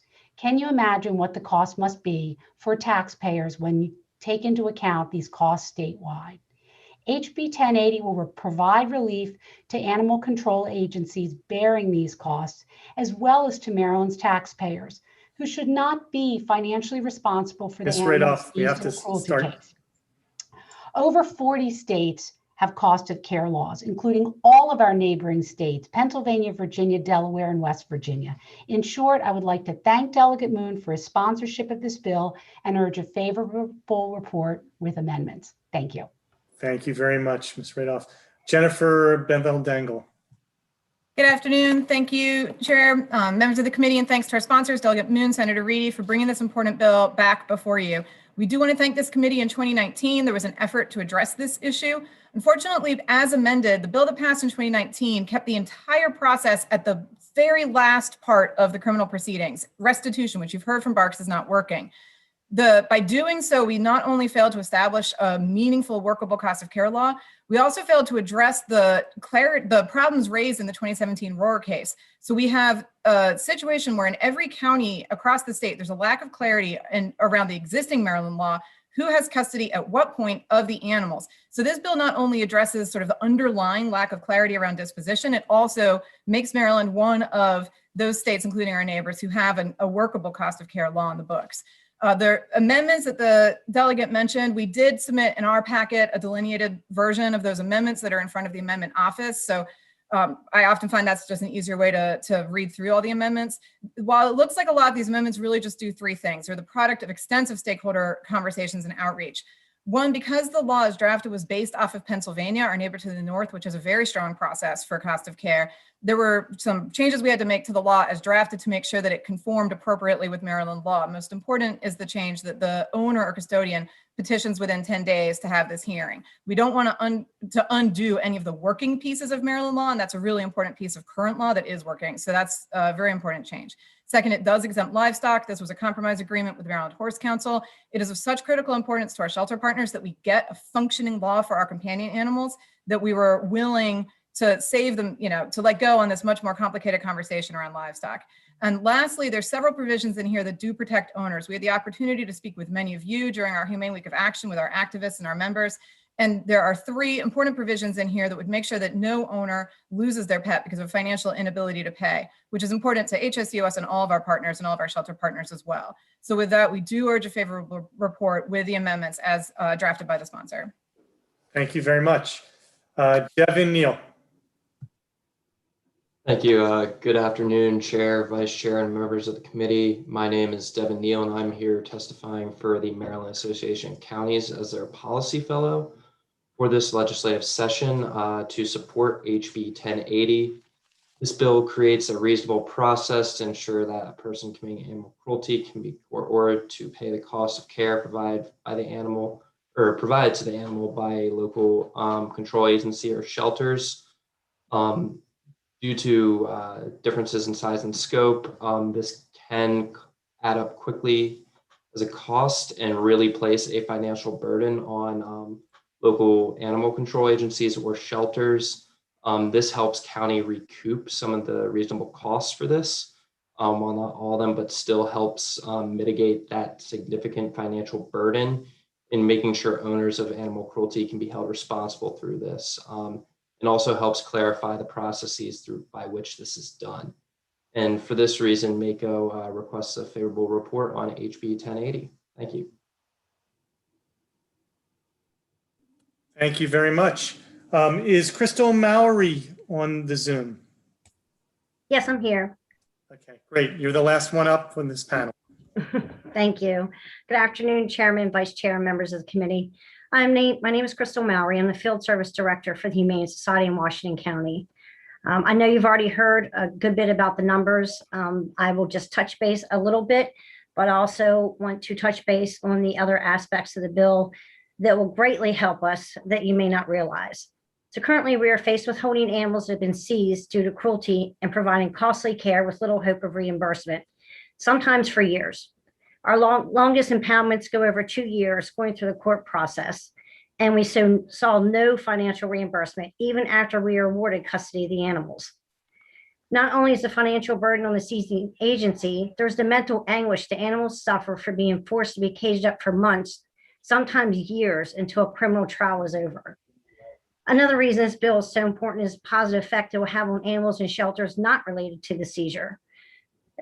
We seized 39 dogs and 7 cats from a hoarder's home, and they have to be held for extended periods of time as an example. We then have fewer kennels and places to put the animals that come in daily, the strays, off the streets. So true strays from our community would have to be euthanized after a holding period because there's no room because we have animals that are stuck in limbo, again, at our expense. They mentioned on the Roar case, that was a case that came through the Humane Society of Washington County. It was actually my case, 95 animals, 2 years going through an appeal process. Even after we awarded custody of the animals, the appeal, we had to hold those animals for almost 2 years at our expense. With 95 animals, it was a great burden and tens upon thousands of dollars. In the end, the Court of Appeals even noted the flaws in the current laws, and they said it was a drafting error by the Code of Revisers. So there was no immediate remedy to either the owners of the animals or to the seizing agency. In fact, there's no remedy at all right now unless an owner legally surrenders his ownership rights. The agencies that are contracted to uphold animal cruelty statutes need relief now. If forced to continue under the current statutes with no relief or remedy for years on end, no agency can Mowry, you have to start wrapping up. No agency can continue to operate at a level expected by our citizens. I do ask for a favorable report on HB 1080. Thank you very much, and thank you all for your compelling testimony. Question, Delegate Griffith. Thank you, Mr. Chair. Delegate Moon, question for you. I'm just trying to, as you probably learned by now, I try to understand a bill by going through the practical application of it. So in this bill, say it's a low-income family and they can't afford to pay the $15. Do they have to make that decision between giving up the animal or paying the $15? And then eventually, hopefully, being found that they were, cleared of the charge, and they will eventually get that money back. But depending on the length of that time, and they can't make that number, I mean, what does a low-income family do in that scenario? I mean, I think that's right, but that scenario, I would guess, is what's happening now. And the way it's turning out is that basically the loss of that cost of care is just getting absorbed by, not absorbed, it's getting, unfortunately, it's just the humane societies are left holding the bag for that cost. So I understand what you're saying, but that's the practical reality of it. That's already happening now. And it's not being resolved in the way you think, where, okay, they're going to keep their animals. I don't think that's usually how it goes. So there's the seizures happening anyway. They're ultimately going to lose the animal, but the government or the animal control agencies have to eat the cost.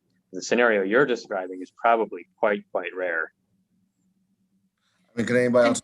Yes, Ms. Bevan Dengel. I just wanted to thank you for that question, Delegate. It was something that we really heard from several legislators while we were doing our stakeholder meetings. And so there are 3 very important amendments that are included in the sponsor amendments that address that specific concern, that an owner would sort of wrongfully lose possession of their pet. We think that, as the delegate says, Delegate Moon said, this actually makes the law as drafted stronger than current law. So the first piece to bear in mind is this is a judicial hearing that will be decided under the preponderance of the evidence. So if you have a case where an owner sort of wrongfully, like say their dog was running around loose and for some reason lost a lot of weight, and now they find themselves in this situation where they're being accused of neglect, the judge is going to have to, find a preponderance of the evidence standard. So you're not going to see sort of these very innocent owners, even caught up in this at all. So we think that very first procedural piece actually strengthens current law in the favor of the owners over what we have currently on the books. The second is that in these small seizure cases where you have just 1 or 2 animals seized, the law as amended specifically says that the judge may, think about the ability of the owner to pay when agreeing to set the cost of care, bond. So it explicitly says that the judge can consider the ability of the owners to pay. So we're not going to see these owners in a position where the bond is set where they can't afford it and they're sort of by default forced to relinquish their pets, because that's not a situation we want to see any owner put in. Lastly, if the owner is acquitted, and this does assume that they've paid, all along, but perhaps that created financial hardship for them to make these payments. If they're later acquitted, then they do get the full cost of care that they provided to the agency back. So we think that those 3, really important safeguards at the start of the procedures and at the end will make sure that no owner is sort of wrongfully caught up in this situation. This is really looking at dog fighting cases, hoarding cases, neglect cases that are, very significant, large numbers of animals, and where you have a clear need often for the owner to relinquish, especially in cruelty cases. It's just my concern is, $15 a day over 30 days is $450. And when we have families, not being able to pay their rent and facing eviction, all things we're dealing with right now, I'm just afraid it could have some unintended consequences. That's all. Thank you. Thank you very much. We have 2 more witnesses favorable with amendments. Any other questions for this panel? Thank you all very much for your testimony. Now going to ask from the waiting room for Joseph Michael and Crystal Broom Pickett. Mr. Chair, I think Dan Cox had his hand up, but it blends in with his wall. Dan, Delegate Cox, you need to change your, so very quickly, Delegate Cox, since we still have a few people left who are on from. Okay, thank you.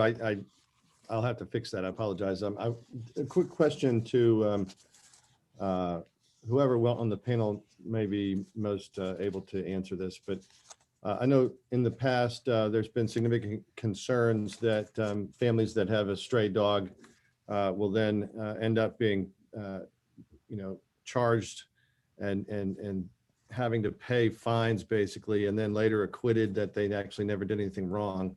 And you're saying, I heard you just say recently, I think, or just a minute ago, that they would get that money back under this new bill. Is that a change from the original posture of the legislation? So I apologize because I did not work this bill in 2019, and the bill as amended did not have these protections. So that is a change from the bill as introduced.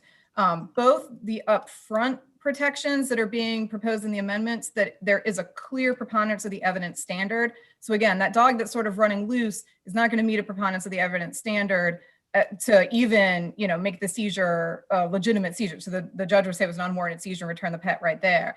And then also having very clear language that at the end of the case, the fund, any bond paid is returned if the owner is acquitted. So we do believe very strongly that both that initial protection and the protection at the end of the case, as well as the ability of the judge to factor the defendant's ability to pay, to go to Delegate Griffith's very good point.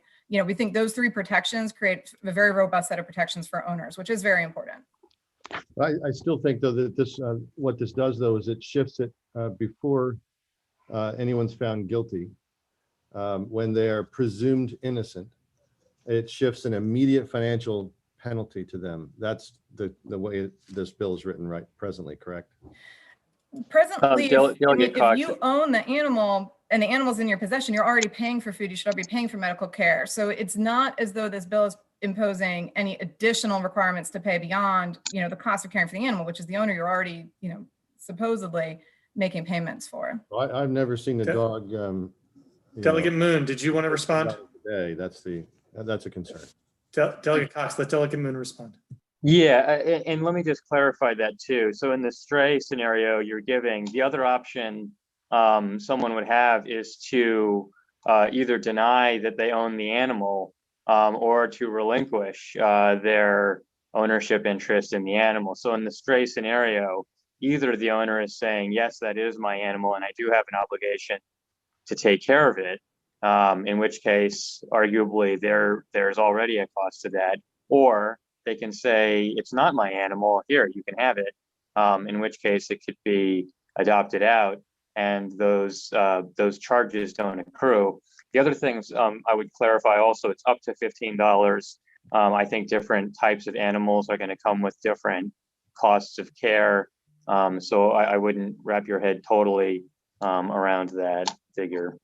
Well, and I stand with you, Delegate Moon, on my suspicion sometimes of the state's overreach, and this is where I'm concerned. It seems to create an incentive, wouldn't you agree, that, for instance, a particular county, might not be widespread. Maybe there's a particular county that then starts to seize animals and accrue these daily costs with, no charges filed or no, certainly no guilt. And Delegate Cox, I think at the heart of this, one thing I would say is the reason for the tension is, and I think some of the panelists mentioned this, is that this is not property in the ordinary sense. That's just like you can put it into the storage locker in the police department, and then during the trial come back 6 months later and return it. That this is more like taking care of someone's kid for some time, while things are shaking out. And so there's a cost that someone is legally on the hook for. And that's why, again, if you're claiming an ownership interest to an animal that you're already supposed to be feeding, the question is, while there's question about that, well, weren't you going to be paying for food anyway? So again, it's not a max, it's not guaranteeing $15 a day is going to be charged, but there was some amount of money that if you're claiming title to the animal that you would have had to pay anyway. And I guess that's what we're trying to get at. And can we get that fairly to the people who are made to do that care? And if not, can you at least let them adopt the animal out? And again, we can talk about if you want to add more due process or something like that, I'm happy to explore further discussion or amendment, but I understand the question. That's just sort of the tension we're dealing with. Thanks. All right, Delegate Arakan. Thank you, Mr. Chair. So I have similar concern on that piece of it about I mean, it doesn't cost $450 a month to feed my cat. Of that, I'm absolutely sure.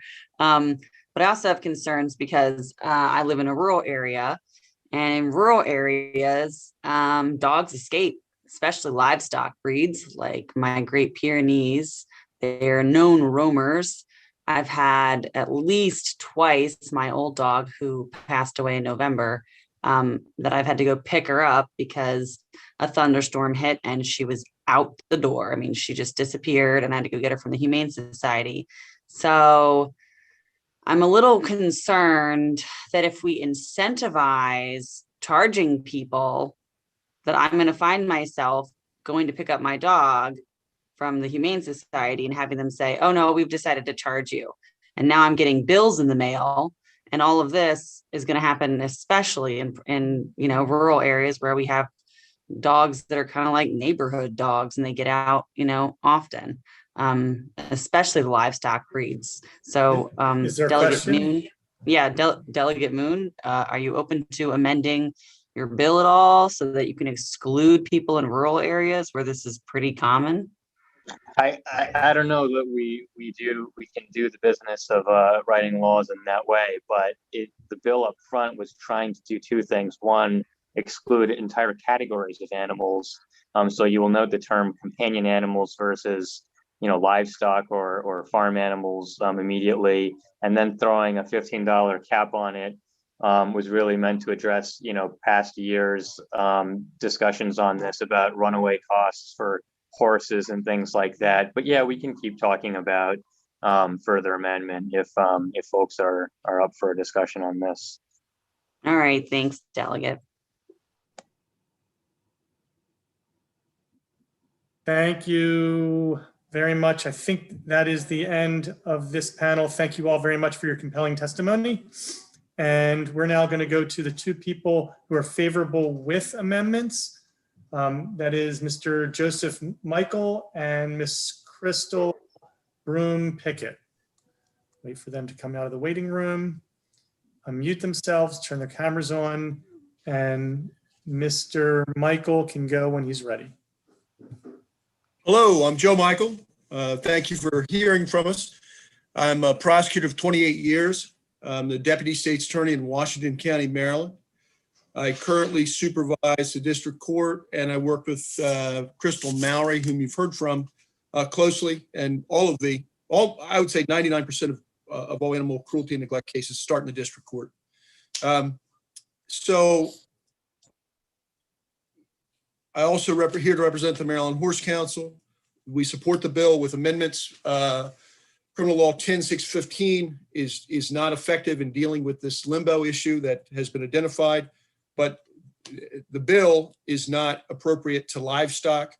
That since livestock have been specifically identified as the typical farm animals, the Horse Council can support it and will support it, but we would note that livestock are different because, as Delegate Cox pointed out, there is a value to them, and it's not like you're going to be feeding them anyway, because some of them were for market, and there is a ready market for it. So the argument for the bill does not apply to those animals, and that is why that property should be accepted out of it. And we support the bill, provided that all livestock is accepted out of the bill. I welcome any questions that you may have for me in the application.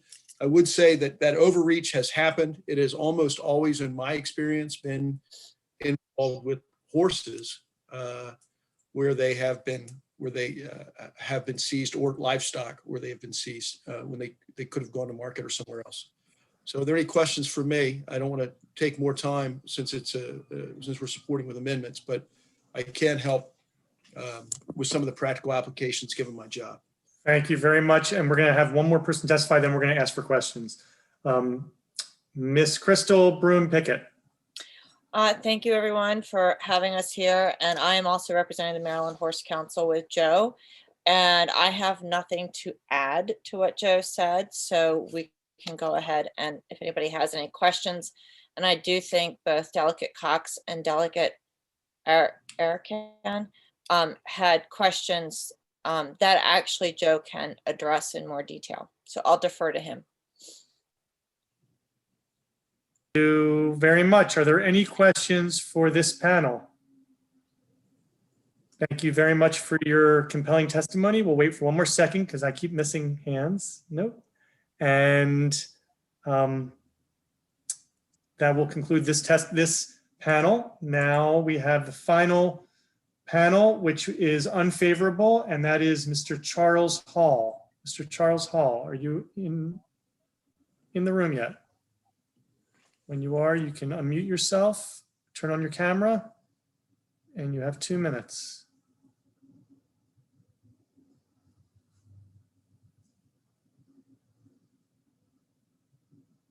Mr. Hall.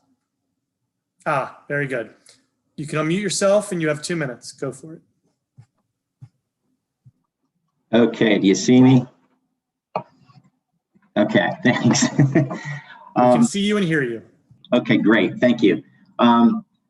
Acting Chair Cardin, members of the Judiciary Committee, thank you for the opportunity to provide testimony to you today on House Bill 1080. My name is Charlie Hall, and I am here today to represent the American Kennel Club and our Maryland affiliate dog clubs and thousands of constituent dog owners in Maryland to express our concerns with the bill. First, I would like to thank Delegate Moon for taking the time to meet with me personally and discussing some of our concerns. Since I have provided written testimony, I will limit my comments to our main concerns.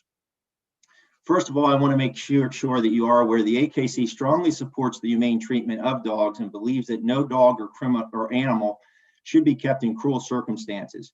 We agree that those convicted of animal cruelty should be held accountable, including paying for the cost of caring for animals they mistreat. However, the American Kennel Club continues to be concerned that House Bill 1080 will have detrimental effects on animal owners whose animals are unjustly seized, who are found not guilty, or against whom charges are dismissed. We do appreciate the fact that the cost of care is limited to a maximum of $15 per day, plus the reasonable cost for veterinary care if needed. We are concerned that the bill in both its original form and in the amended form can and likely will result in the loss of ownership of an animal that belongs to an owner who is ultimately found not guilty of the charges or has the charges against them dropped. House Bill 1080 as originally introduced in portions of the proposed amended versions, as we understand it, do not allow a person to be innocent until proven guilty and disproportionately impacts those with low or fixed incomes who may not be able to pay the charges throughout the ongoing trial process, which we heard can be a very long period of time. AKC believes that if the individual is not guilty, their animal should be returned to them and they should continue to be the owner of the animal. I request an unfavorable report of this legislation, absent language that protects the ownership rights of an innocent owner. Thank you for hearing my testimony. Thank you very much for your testimony. Are there any questions for this witness? Okay. That would conclude the hearing on House Bill 1080. Thank you all very much. Before we go, I do have a text here from the chair that we're voting at 6:15.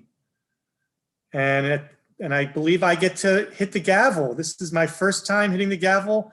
So for the Judiciary Committee on March the 4th, this ends our hearings for today. And I move that we adjourn.